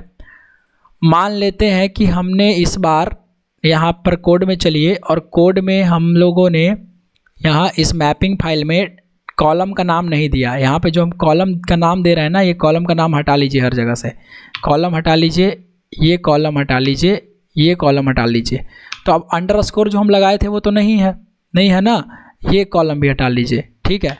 Underscore जो हम लगा रहे थे, अब देखिए यहाँ पर जो अंडरस्कोर है ये पहले से था, ठीक है, अंडरस्कोर यहाँ। अब क्या होगा कि हमने कॉलम हटा दिया, कॉलम का नाम तो नहीं दिया। तो कॉलम का नाम हमने जब नहीं दिया तो क्या होता है कि आपका जो एंटिटी क्लास है ना, आपका एंटिटी क्लास बैंक अकाउंट है, तो बैंक अकाउंट का जो ये वाला प्रॉपर्टीज है, जितने भी एंटिटी क्लास का जो प्रॉपर्टी का नाम है, आईडी, अकाउंट होल्डर नेम जैसा है बिल्कुल वैसा ही कॉलम का नाम बन जाता है बाय डिफ़ॉल्ट, ठीक है। चलिए देखते हैं फिर से रन करके। इस बार यहाँ पर अमित कुमार कर देते हैं, नाम चेंज पता चल जाएगा, right click, run as Java application देखिएगा, और पुराना वाला टेबल डिलीट हो जाएगा, उसमें सारा डेटा वगैरह सब डिलीट हो जाएगा उसका। देखिए कि पहले क्या चला होगा कि drop table if exist bank account, ठीक है। अब देखिए यहाँ से हमारा क्रिएट चला, इंसर्ट भी चला। यहाँ पे राइट क्लिक करके अगर हम रिफ्रेश करते हैं, देखिए क्या आ रहा है, आपको दिख रहा है अकाउंट होल्डर नेम एक ही में आ गया, बैलेंस आ गया, अकाउंट नंबर एक ही में आ गया ना, एज इट इज़। हाँ, छोटा बड़ा हो सकता है, वो जो आपका अपर केस लोअर केस वो सब एक ही में आ जाता है, ठीक है, एक ही साथ आ जाता है लोअर केस में, वो देखिए आ रहा है, ठीक है। तो ये इस प्रकार से जो आपका बाय डिफ़ॉल्ट नेम रहता है प्रॉपर्टी का, वो सारा वही आ जाता है। अब टेबल का नाम बैंक अंडरस्कोर अकाउंट है ना, टेबल का नाम क्या है, बैंक अंडरस्कोर अकाउंट है। अब मान लीजिए ये टेबल का नाम भी हमने हटा दिया, यहाँ से देखिए मैपिंग फाइल में जो टेबल है, इस टेबल का नाम हटा दीजिए, ओके, और ऐसे ही सेव कर लीजिए, ठीक है, ऐसे ही सेव कर लीजिए, और इसको यहाँ ला दीजिए इस क्लोजिंग वाले साइन को, ठीक है। यहाँ से टेबल हमने नहीं स्पेसिफाई किया, तो अब फिर से अगर हम रन करते हैं ना, HBM इस बार कर देते हैं रोशन कुमार, ओके, सेव करते हैं। अब यहाँ पे हमने देखिए टेबल का नाम जो है हटा दिया है, यहाँ पे टेबल का नाम नहीं है, यहाँ पे प्रॉपर्टी का नाम भी नहीं है, अच्छा, अच्छी बात है। अब बैंक अकाउंट में चलिए, इसका देखिए नाम क्या है, बैंक अकाउंट यही नाम है ना। तो जब बैंक अकाउंट नाम है, हमने अंडरस्कोर नहीं लगाया है, राइट। अब देखिए इसको फिर से हम रन करते हैं, फिर से टेबल डिलीट हो जाएगा, फिर से बनेगा ना, देखिएगा जरूर बनेगा, और नया बनेगा तो उसका टेबल का नाम देखिए, ठीक है, क्रिएट टेबल, देखिए बैंक अकाउंट, ये जो है बैंक अकाउंट। अभी देखते हैं यहाँ से, राइट क्लिक, रिफ्रेश, ठीक है, ये वाला चीज़ आप टेबल में करेंगे रिफ्रेश, देखिए एक आया बैंक अकाउंट। देखिए पुराना वाला टेबल डिलीट क्यों नहीं हुआ, उसकी लॉजिक समझिए, बहुत ही इंपॉर्टेंट है। इस बार, हर बार हो रहा था, इस बार क्यों नहीं हुआ, एक्चुअली हमने टेबल का नाम दिया ही नहीं। तो जब टेबल का नाम नहीं दिया तो वो जो अंडरस्कोर था वो डिफरेंशिएटिंग फैक्टर बन गया। तो दो अलग अलग टेबल हो गए, एक बैंक अकाउंट, ठीक है, यहां बताता हूं, दो अलग अलग टेबल हो गए, कौन कौन से, एक बैंक अकाउंट और एक बैंक अंडरस्कोर अकाउंट। तो जो बैंक अंडरस्कोर अकाउंट था वो पहले सेट था और अब हमने हटा दिया। तो हाइबरनेट को जो देंगे वही लगेगा ना। तो हाइबरनेट को हमने दिया बैंक अकाउंट, कौन सा बैंक अकाउंट दिया, बैंक अकाउंट, ये वाला दिया है ना। जब हटा देंगे तो वो क्या रखेगा, बैंक अकाउंट। तो उसने डिलीट करने की कोशिश किया, बिल्कुल किया कोशिश, ऐसा नहीं है कि कोशिश नहीं किया, लेकिन किसको, जो नाम उसको मिल रहा था बाय डिफ़ॉल्ट बैंक अकाउंट, उसको। यहाँ पर कंफ्यूज नहीं होना है कि क्यों डिलीट नहीं हुआ, ठीक है, वो सही काम कर रहा है अपना सब कुछ, आपको समझने की ज़रूरत है, ठीक है। तो बैंक अकाउंट अंडरस्कोर यहाँ पर हमने नहीं लगाया था, वहाँ पे नाम हमने हटा दिया था। देखिए यहाँ से बैंक अकाउंट आपको इस वाले टेबल को डिलीट करने की कोशिश कर रहा है और ये टेबल नहीं था, ठीक है, तो डिलीट नहीं हुआ, एक नया टेबल बना होगा। और जब दोबारा करेंगे तो फिर अब देखिए यहाँ से आपका एक रोशन जो है वो सेट हो गया होगा, यहाँ आइए। और अगर आप बैंक अकाउंट में देखते हैं अंडरस्कोर वाले में, देखिए यहाँ पे कोई रोशन नहीं है, ठीक है, यहाँ पे अमित है सिर्फ, क्योंकि वो डिलीट ही नहीं हुआ, क्योंकि नाम ही हम उसको नहीं दिए थे वो वाला। ये बैंक अकाउंट देखिए एक ही में आ गया ना, एक ही में बैंक अकाउंट आया। अब रिफ्रेश करते हैं इसको और इसको व्यू टेबल पर क्लिक करते हैं। ज़रा देखिए क्या रोशन कुमार आ रहा है इसमें। चलिए आपको चेंज करके दिखाते हैं फिर से। अगर हमने यहाँ पे चेंज कर दिया, देखिए हाइबरनेट TDL2 ऑटो, इसको कर दीजिए रोशन को डिलीट और लिख दीजिए रमेश। ओके, अब फिर से इसको रन कर देते हैं। तो अब बैंक अकाउंट जो नाम है वो डिफ़ॉल्ट जा रहा है ना, अभी भी हमने अंडरस्कोर वगैरह कुछ लगाया नहीं है, नाम तो सजेस्ट किया नहीं है, दिया नहीं है। तो बाय डिफ़ॉल्ट जो नाम जा रहा है वो कैसे जा रहा है, बैंक अकाउंट। तो पुराना वाला टेबल फिर से डिलीट हो गया होगा जिसमें क्या नाम था, रोशन का डेटा था ना। हाँ देखिए अभी रिफ्रेश करेंगे तो क्या हो गया, रमेश हो गया, चेंज हो गया, ये आ गया ना नया बन के वापस। ठीक है, समझ गया। तो सब कुछ अच्छा काम कर रहा है अपने से, अपने हिसाब से। ये आप ध्यान रखेंगे। तो नाम नहीं देंगे तो बाय डिफ़ॉल्ट क्लास का नाम क्या बन जाएगा, बाय डिफ़ॉल्ट जो क्लास का नाम है वो बन जाएगा टेबल का नाम, और बाय डिफ़ॉल्ट उसके प्रॉपर्टीज़ के नाम बन जाएंगे, बाय डिफ़ॉल्ट उसके प्रॉपर्टीज़ के नाम बन जाएंगे आपके कॉलम के नाम। समझ में आया? आई होप आपको इतना ये समझ में आया होगा। ठीक है, अब देखिए जो मैं टाइप की बात कर रहा था, यहाँ से टाइप की बात कर रहा था। ओके, तो टाइप क्या होता है, हाइबरनेट डेटा टाइप होता है एक। Okay, hibernate data types. तो ये बिल्कुल जैसे मान लीजिए कि अब डेटाबेस है, हो सकता है डेटाबेस में जो न्यूमेरिक डेटा है, अब तरह तरह के डेटाबेस सॉफ्टवेयर हैं, सब में अलग अलग हो, किसी में int4 नाम हो, किसी में स्मॉल इंट नाम हो, ठीक है, किसी का बिग इंट नाम हो, किसी का int8 नाम हो, कुछ इस प्रकार से नाम हो। समझ रहे बात को, कुछ इस प्रकार से नाम हो। तो अब हर डेटाबेस का हमें याद रखना बहुत ही दिक्कत वाली बात है। हर डेटाबेस सॉफ्टवेयर का नाम, उसके डेटा टाइप का याद रखना बहुत ही दिक्कत वाली चीज़ है ये। ठीक है, तो हाइबरनेट वालों ने इसका भी जुगाड़ दे दिया कि लो भैया तुम हाइबरनेट डेटा टाइप ध्यान में रखो, तुम हाइबरनेट जब सीख ही रहे हो तो हाइबरनेट का सब कुछ यूज कर लो, कोई दिक्कत नहीं है। तो अगर अब मैं आपको दिखाता हूँ यहाँ से खोल करके हाइबरनेट डेटा टाइप्स, देखिए आप हाइबरनेट डेटा टाइप्स, देखिए ये किसी और का खुल गया, मैं डॉक्स निकालता हूँ हाइबरनेट का ओरिजिनल, हाइबरनेट टाइप्स JBoss। तो अगर आप इसको पढ़ेंगे थोड़ा बहुत भी तो देखिए आपको पता चलेगा कि भाई बेसिक वैल्यूज क्या हैं, ठीक है, वैल्यू टाइप्स क्या है, कौन से टाइप का क्या मतलब होता है, किसके लिए दिया गया है ना। यहाँ पे देखिए उसको लगाने का तरीका भी बताएगा आपको। और एक बारी फिर से अगर मैं ये JBoss जो है ना, बढ़िया से खुल नहीं रहा है, मेरे को लगता है ये ऐसा खुलता नहीं है। अच्छा डॉक्यूमेंटेशन है इसका, हाइबरनेट डॉक्स मेरे को सर्च करने दीजिए, हाइबरनेट टाइप्स। ये लगता है ओल्ड वाला है, वर्जन खुल रहा है पूरा, core.old org hibernate API documentation, कहीं पे तो ज़रूर होगा types Hibernate docs. Direct JBoss खोलते हैं। ठीक है, ये डॉक्यूमेंटेशन खुलने दीजिए, अभी दिखाता हूँ। यूजर गाइड में चलेंगे और यहाँ पर अगर हम सर्च करेंगे हाइबरनेट टाइप्स, कहीं पे तो दिखेगा हमें हाइबरनेट टाइप्स, ये देखिए है ना। तो अलग अलग डेटाबेस के लिए अलग अलग डेटाबेस, मतलब जो भी हमारा डेटाबेस में जो नाम यूज हो रहा है उस डेटा टाइप का, उसके साथ आपको क्या रखना है वो सब यहाँ पे दिख जाएगा। टाइप इक्वल टू ऐसे लिख देते हैं यहाँ पे, लेट से इंट या स्ट्रिंग, है ना, नहीं आ रहा है, कहीं होगा, ये देखिए टाइप स्ट्रिंग। टाइप का पूरा लिस्ट भी है, यही तो अभी आया था, एक और लिस्ट आपको मिलेगा, बड़ा सा लिस्ट मिलता है, कहीं तो ज़रूर होगा वो लिस्ट। हम देखेंगे फिर से, हाइबरनेट डेटा टाइप है क्या, हाइबरनेट डेटा नहीं है, हाइबरनेट सिर्फ डेटा टाइप्स सर्च करके देखते हैं, कहीं पे ज़रूर है, पूरा का पूरा लिस्ट ज़रूर मैंने देखा था, ये लिस्ट आपको ज़रूर मिलेगा एक, क्या क्या यूज कर सकते हैं आप किस किस के जगह पर। वैसे तो खुला था वो भी सही था, स्टिल आपको डेटा टाइप्स जरूर मिल जाएंगे कहीं पे। अच्छा, सेम डेटा टाइप्स को मूव कर रहा है, ठीक है। चलिए, जो टाइप्स वाला है ना, डेटा टाइप्स लिस्ट निकाल के देखते हैं फिर से।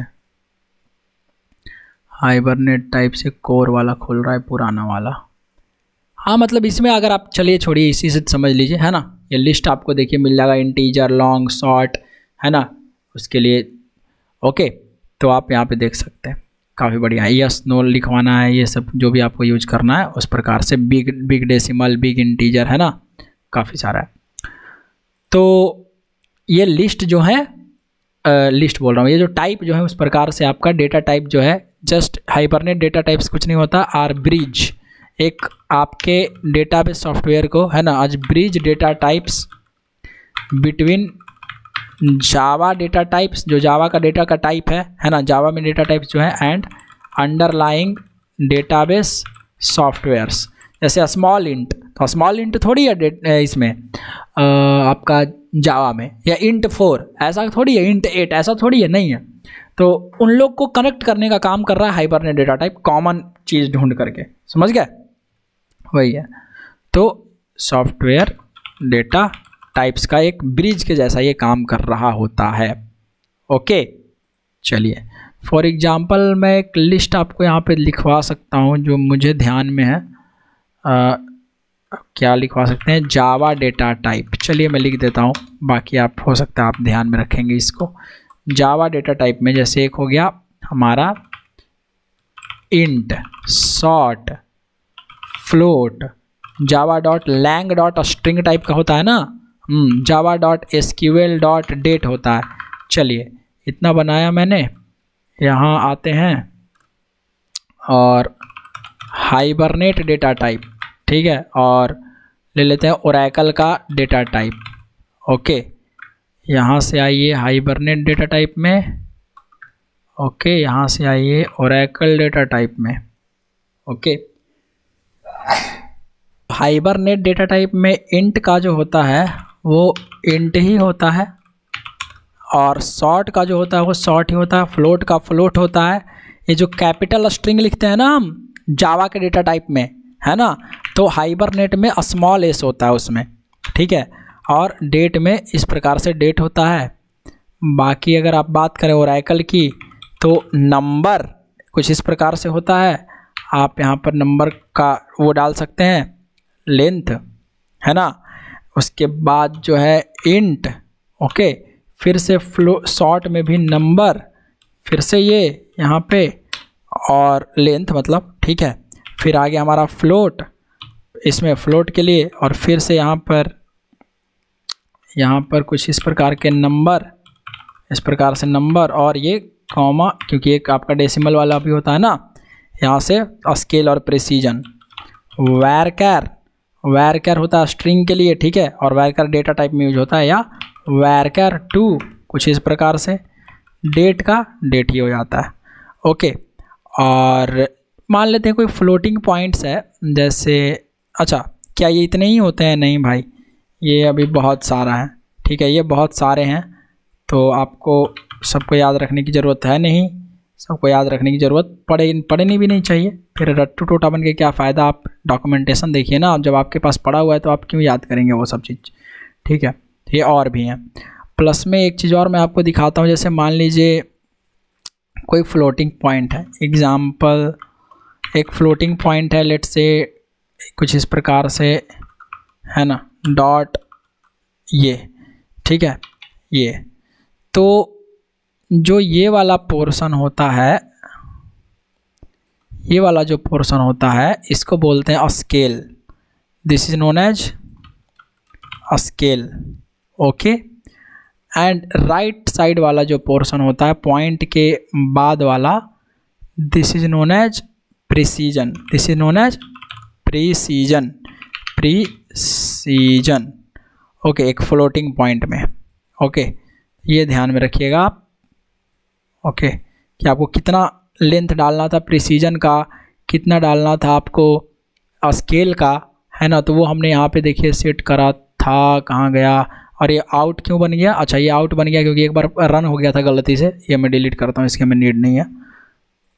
ओके, यहाँ देखिए प्रिसीजन 2 है ना, प्रिसीजन 2 बैलेंस में हमने दिया है प्रिसीजन 2 और स्केल 10। फॉर एग्जांपल अगर हम अपने इस टेस्ट में चलें और यहाँ पे देखिए मैं दे देता हूँ कुछ इतना सारा, ठीक है 3 दे देता हूँ या 4 दे देता हूँ, तो 4 डेसिमल है और प्रिसीजन मतलब ये डेसिमल के बाद वाले पॉइंट, तो हमने 2 सेट कर रखा है। ध्यान से देखिए हमने 2 सेट कर रखा है यहाँ पे, और हम इंटर कितना कर रहे हैं 4, डेटा कितना दे रहे हैं 4 इधर से भेज रहे हैं।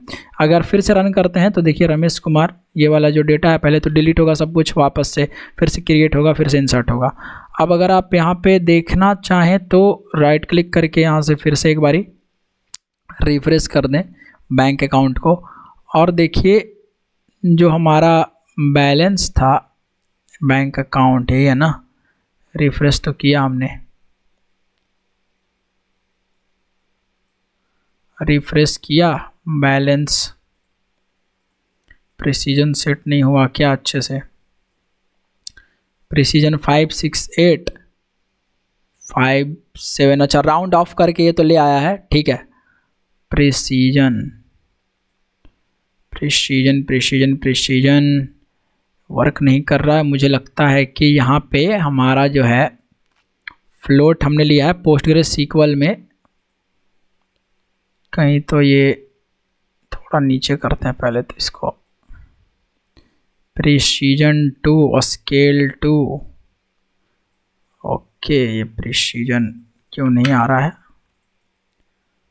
Scale precision balance type equal to float, तो यहाँ पर जो आप टाइप डालेंगे वो हाइबरनेट का टाइप डालेंगे, ठीक है। तो फ्लोट डाला हमने, स्केल 10 प्रिसीजन 2 डाला तो सही है, आई थिंक इसको काम करना चाहिए पोस्टग्रेस सीक्वल के साथ, आई डोंट नो, मतलब मे भी हो सकता है कुछ इशू हो या कहीं कहीं कभी कुछ गड़बड़ हो, देखते हैं।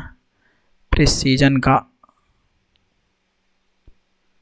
प्रिसीजन का ज़रूर चलना चाहिए भाई, कुछ तो रिफ्रेश कर रहे हैं हम, फिर से यही आ रहा है बैंक अकाउंट, यही तो बैंक अकाउंट है हमारा।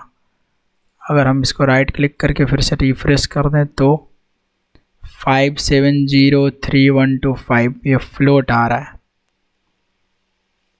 वैल्यू, अच्छा ये देखो वैल्यू यहाँ आ रहा है, यहाँ दिखा रहा है वो वैल्यू 57, सिर्फ 2 जो मैं अगर यहाँ पे क्लिक कर रहा हूँ तो यहाँ पे देखो वैल्यू रमेश कुमार दिखा रहा है, ये आई थिंक सिर्फ दिखाने के लिए यहाँ पे है, बट जो एक्चुअल वैल्यू ये दिखाना चाहिए वो यहाँ दिखा रहा है, ठीक है। अगर आप CLI पर चेक करेंगे, एक बार आप CLI पर चेक कर लें कमांड लाइन इंटरफेस से शो करके, ये 57 इसलिए दिखा रहा है क्योंकि इसने राउंड ऑफ कर दिया है ना, 56 से हमारा शुरू हो रहा था वो, ओके देखिए, ठीक है। तो it's working fine. So I hope अब आपको ये समझ में आया होगा कि क्रिएट किस प्रकार से पूरा का पूरा काम करता है, ओके। और एक लाइन और मैं यहाँ पर लिख ही देना चाहूँगा, ठीक है, कि नोट, ठीक है, नोट कि लेंथ एट्रीब्यूट जो होता है ना, केप्ट इन मैपिंग फाइल में जो हम लेंथ एट्रीब्यूट सेट करते हैं, mapping file will work effectively only for a string या text data types, right, text type columns, okay, not for, it does not perform well for numeric or int data type columns, okay, because they have done this, because Hibernate have done this to keep the data type range values as in Java data type while setting to numeric data type properties of entity class. मान लेते हैं कि आप एक entity class बना रहे हैं, तो आप तो जावा में कोड कर रहे हैं ना, और कुछ ऐसा लेंथ आप डाल देंगे जो डेटाबेस में अलाउड हो, लेकिन आपका जावा का अलाउड ना करे, तो फिर तो आपका एक्सेप्शन या कहीं पे कुछ तो प्रॉब्लम आ जाएगी ना कोड में, तो फिर तो आपका एप्लीकेशन क्रैश हो जाएगा, तो दिक्कत है। इसीलिए उन्होंने लेंथ जो है वो इफेक्टिवली जो काम करेगा वो स्ट्रिंग या टेक्स्ट वाले फॉर्मेट में काम करता है। ओके, बात समझ में आ रही है? आई होप अब आपको समझ में आई होगी। तो ये था आप क्रिएट कैसे कर सकते हैं। बाकी हम लोग ये भी सीखेंगे कि अपडेट कैसे करते हैं, वैलिडेट कैसे करते हैं, क्रिएट ड्रॉप क्या होता है ये भी बताऊंगा। ओके, तो अब बारी है वैलिडेट की या अपडेट की, क्या पढ़ लें। अब बारी है हमारे अपडेट की। अपडेट बहुत ही अच्छा है, अपडेट जो है वो बहुत अच्छा है। वैलिडेट, अपडेट कुछ भी आप पढ़ लें पहले। चलिए अपडेट आपको पढ़ाते हैं। अपडेट, तो अब यहाँ से जो हमारा कॉन्फ़िगरेशन फाइल है, अगर इसमें हम अपडेट करते हैं तो देखिए क्या होगा। यहाँ आइए भाई, इसको पहले छोटा करिए, इस चीज़ को हम अपडेट कर देते हैं, अपडेट, और इसको सेव करिए सबसे पहले। तो बाकी सब चीज़ वैसे ही रहने देते हैं। स्निपिंग टूल्स, स्निपिंग टूल्स, और इसको करिए कॉपी। गलत कॉपी हो गया ये वाला। अपडेट, इस अपडेट का आखिर क्या काम है, इसी फाइल में B,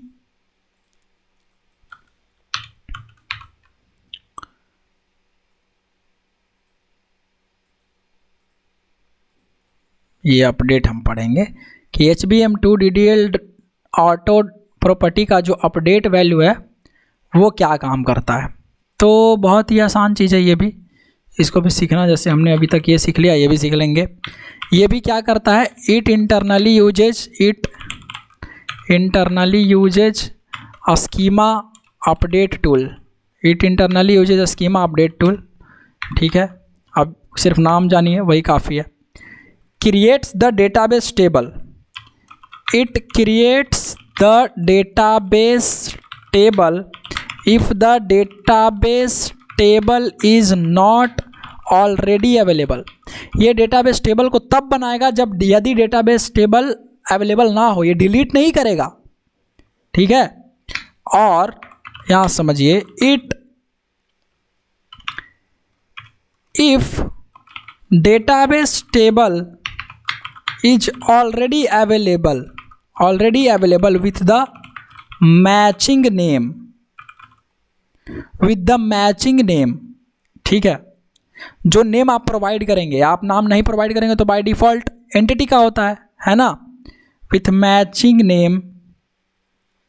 if database table is already available with the matching name of the table attribute of class tag in Hibernate mapping file, then it will not create another table, and नहीं बनाएगा तो क्या करेगा, and alters that table info,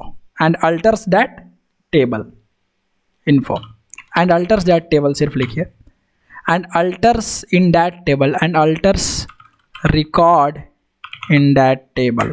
ठीक है, और late से alters, सिर्फ alters ही लिख देते हैं, अपडेट करेगा and alters that table। जो भी टेबल है उसको क्या करेगा, अल्टर करेगा। अल्टर मतलब अपडेट करना है ना, चेंज करना। ओके, वो करने का काम करेगा। समझ गए? तो अल्टरिंग जो है, ये जो चेंज है, this change, okay, this altering, okay, okay, already available, हाँ ठीक है। दिस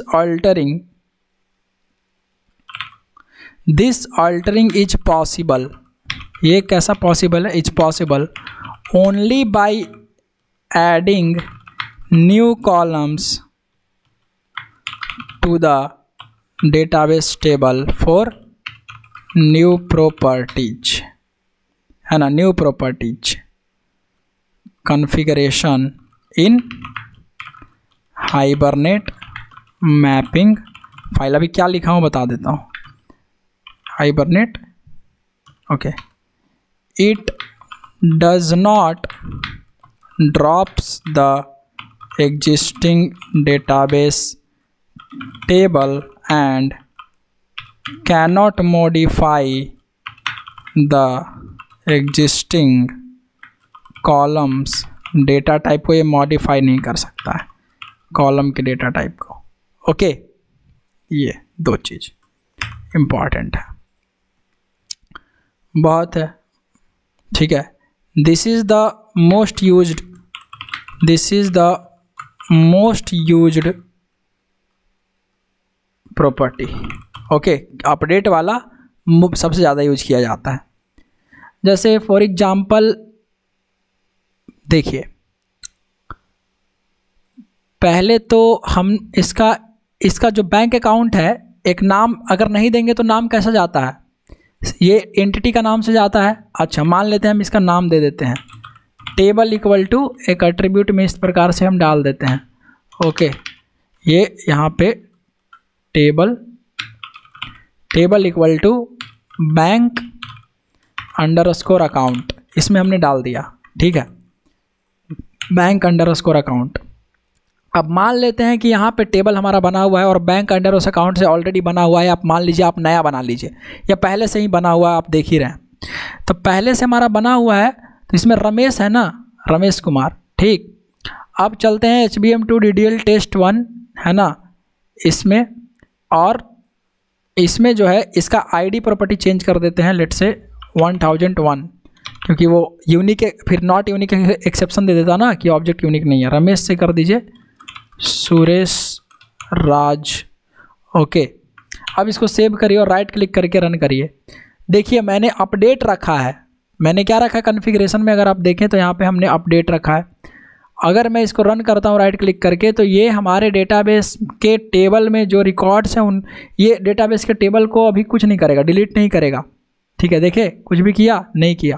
और अगर कोई चेंजेज की रिक्वायरमेंट है तो चेंजेज करेगा, और अगर नहीं रिक्वायरमेंट है तो वो भी नहीं करेगा। तो चेंजेज हमने कुछ करा ही नहीं टेबल में, तो ये जाकर के चुपचाप एक और डेटा यहाँ बैंक अंडरस्कोर अकाउंट में स्टोर हो गया होगा। अगर आप रिफ्रेश करके देखना चाहें तो देखें, रिफ्रेश क्यों नहीं दिखा रहा है ये बैंक अकाउंट, इसमें क्यों दिखा रहा है? अच्छा, व्यू टेबल नहीं करा हमने ना, हाँ व्यू टेबल, रिफ्रेश। देखिए सुरेश दिखा रहा है, बात समझ में आया, ठीक है। अब इसमें पॉइंट क्यों नहीं दिखा रहा है, क्योंकि हमने वहाँ पे उस टाइम वो प्रिसीजन और वो जो भी हमने डाला था वो 0 डाला था ना, प्रिसीजन, हाँ उस टाइम 0 डाला था, अभी डाला है 5 6, तो वो आ रहा है। और यहाँ पे देखिए 2 वैल्यूज़ आपको दिख भी रहे हैं, 2 प्रिसीजन हमने डाला था। तो ये सुरेश का आ गया। यहाँ पे एक और ऐड करेंगे, उसी प्रकार से ऐड हो जाएगा। लेकिन मान लेते हैं कि हमने डेटाबेस के नाम को चेंज कर डाला, तो इस मैपिंग फाइल में जाइए, बैंक अकाउंट की जगह हमने इसका चेंज कर दिया बैंक अकाउंट अंडरस्कोर डिटेल्स। अब नाम चेंज कर दिया ना, तो क्या नया डिलीट होगा? देखिए क्या डिलीट होगा, देखते हैं। एक और सुरेश राज से हटा करके एक और लेट से अमित कुमार, इसमें डाल देते हैं 1003, सेव करते हैं, राइट क्लिक करते हैं। क्या ये नया टेबल बनेगा डिलीट होके? नो। देखिएगा क्या होगा, टेबल का नाम हमने चेंज कर डाला है, तो टेबल का नाम हमने चेंज किया, देखिए क्या हुआ, क्रिएट टेबल बैंक अकाउंट से बन गया और बैंक अकाउंट डिटेल्स से बन गया, ठीक है। उसमें जाकर के ये हो गया, जाके इंसर्ट हो गया। तो अपडेट क्या करता है, डिलीट नहीं करता है, लेकिन नया टेबल जरूर बना लेगा, समझ रहे हैं, क्योंकि नया नाम हमने दिया था ना, और नया नाम दिया था क्या, bank underscore account underscore details. तो नया नाम दिया, तो देखिए एक और टेबल, यहाँ से टेबल्स में जाकर के अगर रिफ्रेश करेंगे तो यहाँ बैंक अकाउंट डिटेल्स, यहाँ पर जाकर के व्यू टेबल करिए, इसमें एक डेटा आपको दिख जाएगा, अमित कुमार का डेटा दिख रहा है 1003। अगर हम इसी में कुछ चेंज करते हैं, जैसे बैंक अकाउंट डिटेल्स है ना, इसमें हम एक प्रॉपर्टी बढ़ा दिए, मान लेते हैं इसमें प्रॉपर्टी, देख पहले ये समझ गए कि डिलीट नहीं करेगा वो, समझ रहे हैं। और अगर मैं इसमें कुछ और चेंजेस लाता हूँ, जैसे फॉर एग्जांपल बैंक अकाउंट है ना, इसमें मैं एक और प्राइवेट, यहाँ पे मैं दे देता हूँ bank name, okay, string bank, कुछ इस प्रकार से, और इसका गेटर सेटर ऐड कर लेते हैं, source getter setter add this bank, go to hibernate mapping file, क्योंकि हमें एक वो भी चाहिए होगा प्रॉपर्टी भी, तब ना वहाँ पर आएगा वैल्यू। अब हम चलते हैं प्रॉपर्टी में, नेम में बैंक, और हमने कहा कॉलम का नाम डालो बैंक अंडरस्कोर नेम, ठीक है, type equal to a string, और ये कर लो प्रॉपर्टी क्लोज, ठीक है, यही है हमारा प्रॉपर्टी क्लोज करा। अब हम फिर से देखिए अपडेट ही है यहाँ पे, और फिर से हम इसको राइट क्लिक करके रन करेंगे। तो अब हम एक नया प्रॉपर्टी टेबल में ऐड कर रहे हैं, तो अपडेट किया है तो उसी बैंक में चला जाएगा, और देखिए उससे पहले एक एक्सेप्शन भी आ जाएगा। फिर एक्सेप्शन ये आ गया कि डुप्लीकेट की वैल्यूज, क्योंकि हम एक नया इंसर्ट करने वाला था जो अकाउंट, वो क्या इंसर्ट कर रहा है, ये वाला, ठीक है। तो एक काम करते हैं, यहाँ से फोर्स पास कर दीजिए, सेव करिए। अगर आप ध्यान से देखें तो देखिए अल्टर हुआ होगा, क्योंकि वहाँ पे थोड़ी ना आया होगा, देखिए alter table if exist bank account details, अगर बैंक अकाउंट डिटेल के नाम का टेबल है तो उसको चेंज करो, और क्या करो, ऐड कॉलम, एक कॉलम ऐड कर दो। तो हमने देखिए यहाँ पे कॉलम जरूर ऐड कर दिया होगा, यहाँ पे अभी ये देखिए आ गया, यहाँ पे बाय डिफ़ॉल्ट नल आ रहा है, क्योंकि हम इसमें तो डेटा डाले नहीं थे, तो बाय डिफ़ॉल्ट ये नल आ गया। बैंक नेम, ठीक है, तो बैंक नेम ऐड हो गया इसी में। अगर हम दोबारा से यहाँ पर लेट से यहाँ पे हम 1004 है ना, 1005 कर देते हैं, और इस अमित कुमार की जगह अंकित कुमार कर देते हैं, राइट क्लिक करके रन करते हैं। अब देखिए, अच्छा बैंक नेम फिर से नल आ जाएगा, है ना, देखिएगा उसी में जाकर के अपडेट होता चला जाएगा, राइट। अब बैंक नेम फिर से इसमें नल इसलिए आ जाएगा क्योंकि हमने फिर से सेट नहीं करा, हमसे छूट गया, ठीक है, हम फिर से इसको सेट करते हैं, entity dot bank set bank, यहाँ पर नाम दे देते हैं HDFC, ओके, और इस अंकित कुमार को चेंज कर देते हैं धीरज कुमार, ओके, और यहाँ पर 1005 की जगह अब 1006, ओके। अब यहाँ से राइट क्लिक करके रन एज जावा एप्लीकेशन। अब आप फिर से देखिए, फिर से जाकर के एक और डेटा इंसर्ट हुआ, और वो चेंज तो हो ही गया था टेबल, है ना। तो देखिए क्या नया टेबल बना था क्या इससे, नहीं ना, उसी टेबल में जाकर के एक और बैंक नेम चेंज हो गया, और इस बार देखिए बैंक नेम में वैल्यू भी आ गया HDFC। सो आई होप ये समझ में आएगा कि अपडेट क्या करता है, तो उसी टेबल में चीज़ों को ऑल्टर करता है। तो ये अपडेट जो है ना सबसे ज़्यादा यूजफुल बैंक के लिए है, क्योंकि आपको बार बार एक ही टेबल में चीज़ों को बदलना है, कुछ डिलीट करना है, तो आप क्या कर सकते हैं, बार बार अपडेट करना है तो अपडेट परफॉर्म ये करवा सकते हैं। तो बैंकिंग के प्रोजेक्ट में जो है सबसे ज़्यादा ये यूज होने वाला वन ऑफ द बेस्ट, ये मतलब बैंकिंग ही नहीं, हर जगह सबसे ज़्यादा जो यूज होता है वो अपडेट होता है, इसीलिए अपडेट बेस्ट मैंने लिखा था वहाँ पे इसमें नोट्स में, है ना, अपडेट बेस्ट, ओके। अब वैलिडेट की क्या बात है भाई, अब वैलिडेट बचा हुआ है, तो वैलिडेट जो है वो बाय डिफ़ॉल्ट होता है अगर हम कुछ भी नहीं कर रहे हैं ऐसा, ठीक है, ये हम कुछ भी नहीं कर रहे हैं, ओके।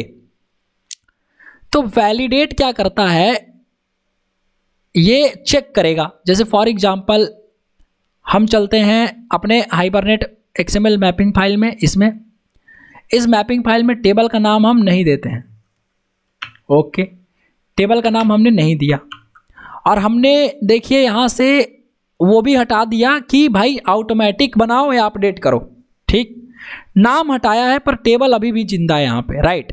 तो इस टेबल को मैं डिलीट कर दे रहा हूँ, बैंक अकाउंट को, यही अकाउंट डिफ़ॉल्ट बना था ना, ये वाला बैंक अकाउंट बना था, ये जो एक ही में, इसको मैं डिलीट कर रहा हूँ, व्यू टेबल, देखिए ये वाला टेबल जो है मैं डिलीट कर रहा हूँ, डिलीट, राइट क्लिक, यस करूँगा, और देखते हैं पब्लिक, इसमें टेबल्स में रिफ्रेश कर लेते हैं। अब देखिए बैंक अकाउंट एक ही में जो है वो नहीं है, तो अब बैंक अकाउंट नाम से जो टेबल था वो डिलीट हो गया, राइट। अब बाय डिफ़ॉल्ट इसका टेबल का नाम क्या हो जाएगा, बैंक अकाउंट, तो बैंक अकाउंट नाम से तो टेबल है ही नहीं, तो हम इंसर्ट कहाँ करेंगे, तो बाय डिफ़ॉल्ट कोई बनाएगा, नहीं बनाएगा, क्यों नहीं बनाएगा, देखिए राइट क्लिक करिए, रन करेगा, सब कुछ होएगा, एक्सेप्शन मिलेगा आपको, देखिए एक्सेप्शन क्या मिलेगा, क्योंकि बाय डिफ़ॉल्ट वो वैलिडेट जा रहा है, क्या मिल रहा है, एक्सेप्शन, परसिस्टेंस एक्सेप्शन, ठीक है। और यहाँ पे अगर आप देखें नीचे में तो कि relation back does not exist, है ना, कुछ इस प्रकार से आपको एक्सेप्शन मिल रहा है ना वैलिडेट का, बाय डिफ़ॉल्ट ये वैलिडेट ही होता है, ठीक है।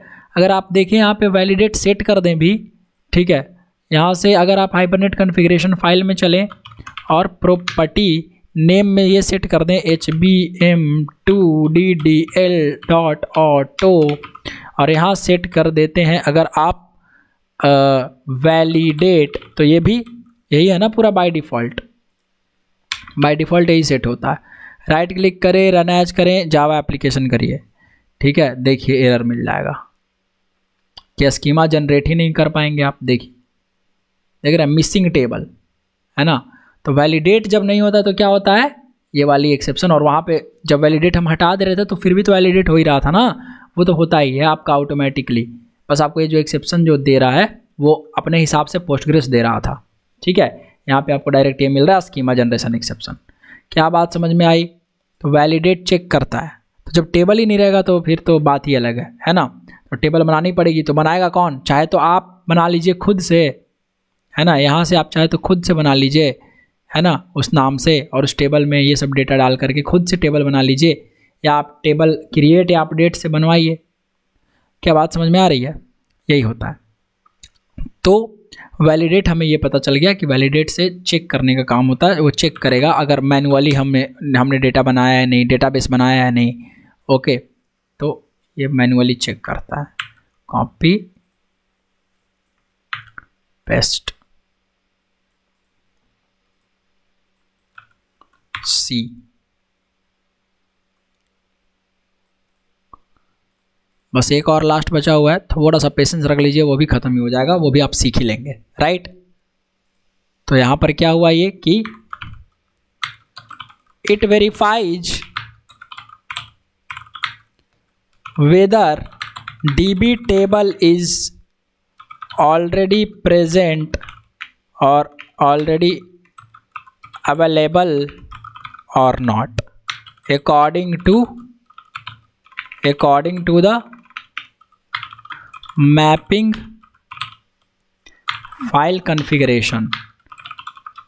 अब देखिए according to the mapping file configuration, बिल्कुल सही बात है। मैपिंग फाइल के कॉन्फ़िगरेशन से ही ना, मैपिंग फाइल के कॉन्फ़िगरेशन से क्या पता चल रहा है कि जो बाय डिफ़ॉल्ट नेम है वो टेबल का क्या होगा, बैंक अकाउंट। अगर हम इसमें एक टेबल का नाम दे दें टेबल, और वैसा टेबल का नाम दें जो इसका बना हुआ है, जैसे बैंक अकाउंट है, बैंक अंडरस्कोर अकाउंट, ठीक, व्यू टेबल करिए bank underscore account, bank underscore account. और इस टेबल में अगर आप देखें तो 1001 तक है, ठीक है। बैंक अकाउंट इसमें हम कितना सेट करें, 1006 डायरेक्ट। राइट क्लिक करके रन एज करें और वैलिडेट सेट किया हुआ है ना, अब तो उसको टेबल मिल जाएगा। और टेबल मिल रहा है, साथ में उसका जो कॉलम वगैरह है सब कुछ अच्छे से मैच भी कर रहा होगा। तो ये क्या कह रहा है, स्कीमा जनरेशन वैलिड, अभी भी दिक्कत है कहीं पे, मिसिंग कॉलम, अच्छा बैंक नेम मिसिंग कॉलम है, ठीक है, बिल्कुल सही। इसने ये भी चेक करा है ना, ये तो सब कुछ चेक करता है कि भाई बैंक नेम, क्योंकि हमने ऐड करा था ना, तो यहाँ पर इस टेबल में तो है नहीं, देखिए इस टेबल में तो है नहीं। तो मैं एक काम करता हूँ, इस बैंक अकाउंट को एडिट कर लेता हूँ। यहाँ से राइट क्लिक करके मैं प्रॉपर्टीज में चलता हूँ यहाँ पे, और यहाँ पे राइट क्लिक करके एक और टेबल लगा लेता हूँ जिसका नाम रख देता हूँ बैंक अंडरस्कोर नेम। अब इंटर कर लेता हूँ और यहाँ से सेव करा देता हूँ, वापस से परसिस्ट करा देता हूँ। और अब राइट क्लिक करके फिर से सेव करिए और व्यू टेबल पर क्लिक करिए, डेटा में जाइए, देखिए आ गया बैंक नेम आ गया। अब अगर हम फिर से वापस इसको रन करवाएंगे तो अब ये वैलिडेट कर लेगा ना कि सब कुछ सही है कि नहीं। अब तो उसको बैंक नेम मिल ही जाएगा, और जब बैंक नेम मिलेगा तो जा करके इंसर्ट कर देगा, समझ गए। तो वैलिडेट कुछ इस प्रकार से वैलिडेट करने का काम करता है। देखिए HDFC आ गया, right. So this is the thing here. तो यहाँ पे हमने लिख दिया it verifies whether the DB table is already exist और नॉट, ऑल्सो, है ना, इट विल ऑल्सो चेक, हाँ इट विल गिव, सबसे पहले तो यही लिख देते हैं, it will give exception, it will give exception. उस एक्सेप्शन का क्या नाम है, schema management exception, if there is no table or columns related to the table as configured in mapping file is available. जब मैपिंग फाइल में जैसा available, जो भी अवेलेबल इन्फॉर्मेशन कराया गया है उस हिसाब से अगर नहीं मिलता है कॉलम, नहीं मिलता है डेटाबेस, स्कीमा, टेबल, सब कुछ, तो वो एक्सेप्शन देता है ना। As a part of verification लिख देता हूँ, तो क्या क्या वेरीफाई करता है, as a part of validation, है ना, या वेरिफिकेशन, वैलिडेट करता है मतलब चेक करता है। It will check the DB table columns availability, columns की अवेलेबिलिटी, डेटा टाइप की मैचिंग, है ना, डेटा टाइप की मैचिंग, कॉलम काउंट मैचिंग, कितने कॉलम्स है कि नहीं, है ना। अगर कॉलम लेस है, फॉर लेस कॉलम्स, अगर आप देखिए, अगर आपने कॉलम बना दिया है डेटाबेस में ज़्यादा और वहाँ कॉलम कम कॉन्फ़िगर कर रहे हैं, तब तक कुछ दिक्कत नहीं है। For less columns no error will come, okay, but for more columns, अगर आपने डेटाबेस में कॉलम बना दिया है कम और वहाँ कॉन्फ़िगर कर दिया है ज़्यादा मैपिंग फाइल में, तो दिक्कत हो जाएगी, ठीक है। But for more columns it will give error again, right, and etc, और भी कुछ कुछ चीज़ें ये चेक करता है, ओके। फिर क्या है, this option does not attempt to create और अल्टर टेबल डायनामिकली, ठीक है। ये डायनामिकली आपके किसी भी टेबल को ना क्रिएट कराता है ना उसको चेंज कराने की कोशिश करता है। बहुत ही सिंपल है, बात समझ में आई। चलिए सब कुछ पढ़ा दिया, एक और बचा हुआ है क्रिएट ड्रॉप, इसी में चलते हैं। यहाँ पे लिखते हैं create underscore drop, snipping tools,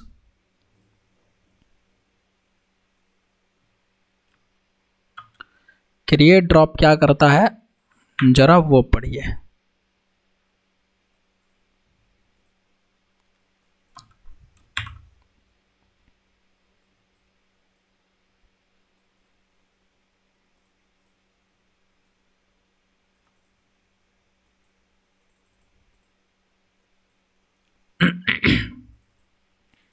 okay, create drop HPM2DDL.auto का एक ऐसा प्रॉपर्टी वैल्यू है क्रिएट ड्रॉप, जो क्या करता है, ये क्या, सबसे पहले तो इंटरनली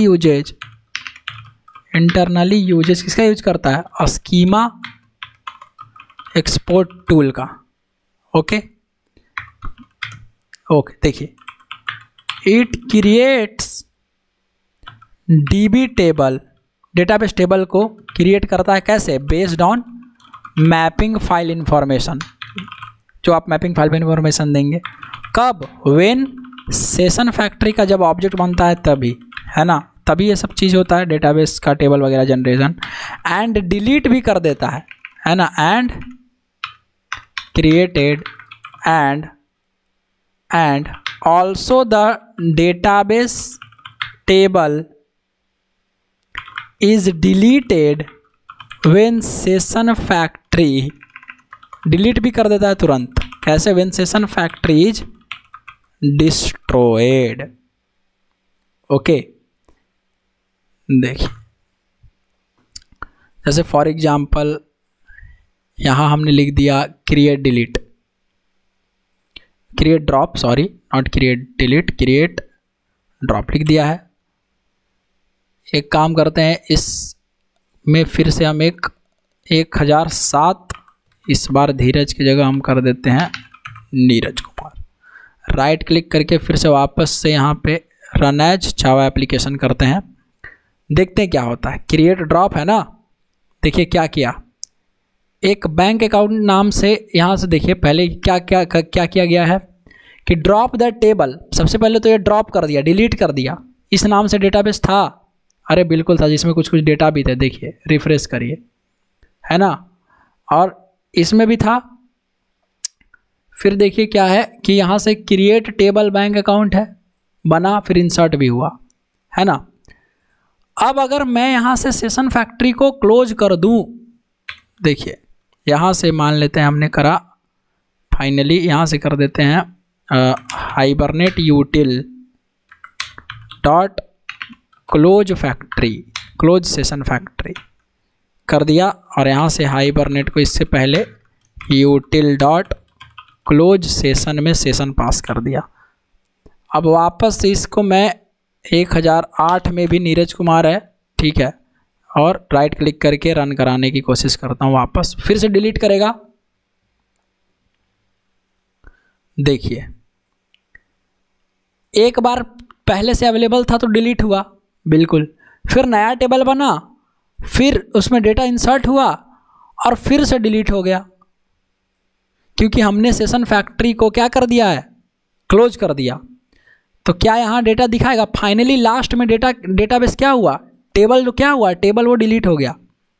तो जब टेबल डिलीट हो गया तो राइट क्लिक करेंगे, रिफ्रेश करेंगे टेबल्स में, तो देखिए बैंक अंडरस्कोर अकाउंट है कहीं पे, कहीं पे नहीं है, डिलीट हो गया, इंसर्ट होके बन के सब कुछ होके डिलीट भी हो गया। क्यों?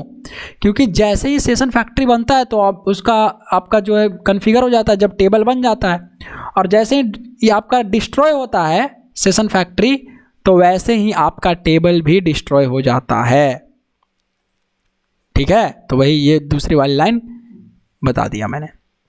तो ये कब यूजफुल होता है? तो यूजर एक्सेप्टेंस टेस्ट जब छोटे लेवल पर आपके प्रोजेक्ट को पायलट करके चेक किया जाता है, तब एज ए डमी प्रोजेक्ट, है ना। This is very useful while testing projects, है ना, while giving demo to the project and also in UAT environment. UAT environment user acceptance test, कि यूजर उसको एक्सेप्ट कर रहा है कि नहीं, है ना। Because in these practices we only need data to be available on temporary basis. मान लीजिए किसी को आप प्रोजेक्ट के बारे में दिखा रहे हैं, प्रोजेक्ट को कोई बड़ी स्क्रीन पर आप प्रोजेक्ट को बड़ी स्क्रीन पर दिखा रहे हैं, तो हो सकता है आपको 10 मिनट के लिए, जब तक आपका रनिंग आप ऐप स्टॉप करेंगे, हाँ, तो इसको यहाँ पर कोड नहीं लिखेंगे, इसको कोड, ये जो क्लोज करने का कोड है ना, हम वहाँ लिख देंगे कि भाई जब जैसे ही मैं स्टॉप करूँ तो सबसे पहले जो है हमारा एप्लीकेशन बंद होने से पहले, एप्लीकेशन वैनिश होने से पहले ये क्लोज सेशन और क्लोज सेशन फैक्ट्री हो जाए, ठीक है, तब लिख दूंगा। राइट, समझ में आ रहा है? ये तो मैंने अभी लिख के दिखा दिया कि हाँ भाई फैक्ट्री बंद करेंगे, फैक्ट्री क्लोज करेंगे, और कैसे करते हैं ये ऑलरेडी मैंने आपको हाइबरनेट यूटिल में बताया, सब कुछ पढ़ाया, क्यों बंद करेंगे, कैसे बंद करेंगे, ठीक है। सो आई होप अब आपको ये समझ में आया होगा। तो कुछ इस प्रकार से जो है आपका dynamic SQL generation, dynamic schema generation होता है हाइबरनेट के माध्यम से। हाइबरनेट का प्रयोग करके आप ऑटोमेटिकली टेबल कुछ इस प्रकार से जनरेट कर सकते हैं, उसके साथ इस तरह से खेल सकते हैं अपने हिसाब से, जो आपको अच्छा लगे, ठीक है। प्रोडक्शन इन्वायरमेंट में 2 चीज़ें सबसे ज़्यादा यूज होती हैं, सबसे पहले अपडेट और सबसे उसके बाद क्रिएट, ठीक है। उसके बाद क्रिएट ड्रॉप बहुत ही छोटे 5-10 मिनट, कहीं डेमो देना है प्रोजेक्ट का तो दिया, क्लोज किया, सब बंद हो गया, ठीक है। वैलिडेट मैनुअली जब आप डेटा मतलब डेटाबेस में अगर आप टेबल वगैरह बना रहे हैं, स्कीमा बना रहे हैं, तब जाकर के वैलिडेट यूज कर लीजिए। राइट, सब कुछ सही वैलिडेटेड है कि नहीं वो सब चेक करके बता देगा, नहीं रहेगा तो आपका एक्सेप्शन देगा ये, ठीक है, वो वाला स्कीमा मैनेजमेंट एक्सेप्शन वाला, ठीक है। सो आई होप अब आपको इसको समझ में आया होगा अच्छे से, बहुत ही डिटेल में, बहुत ही टाइम लेकर के मैंने वीडियो बनाया। आई होप अब आपको काफ़ी कुछ इससे जानने को मिला होगा। तो अगर थोड़ा भी बहुत भी वैल्यू मिला है तो इसको शेयर करिए, लाइक करिए और सब्सक्राइब करिए, ठीक है, और कमेंट में बताइए, ठीक है। चलिए मिलते हैं नेक्स्ट वीडियो में।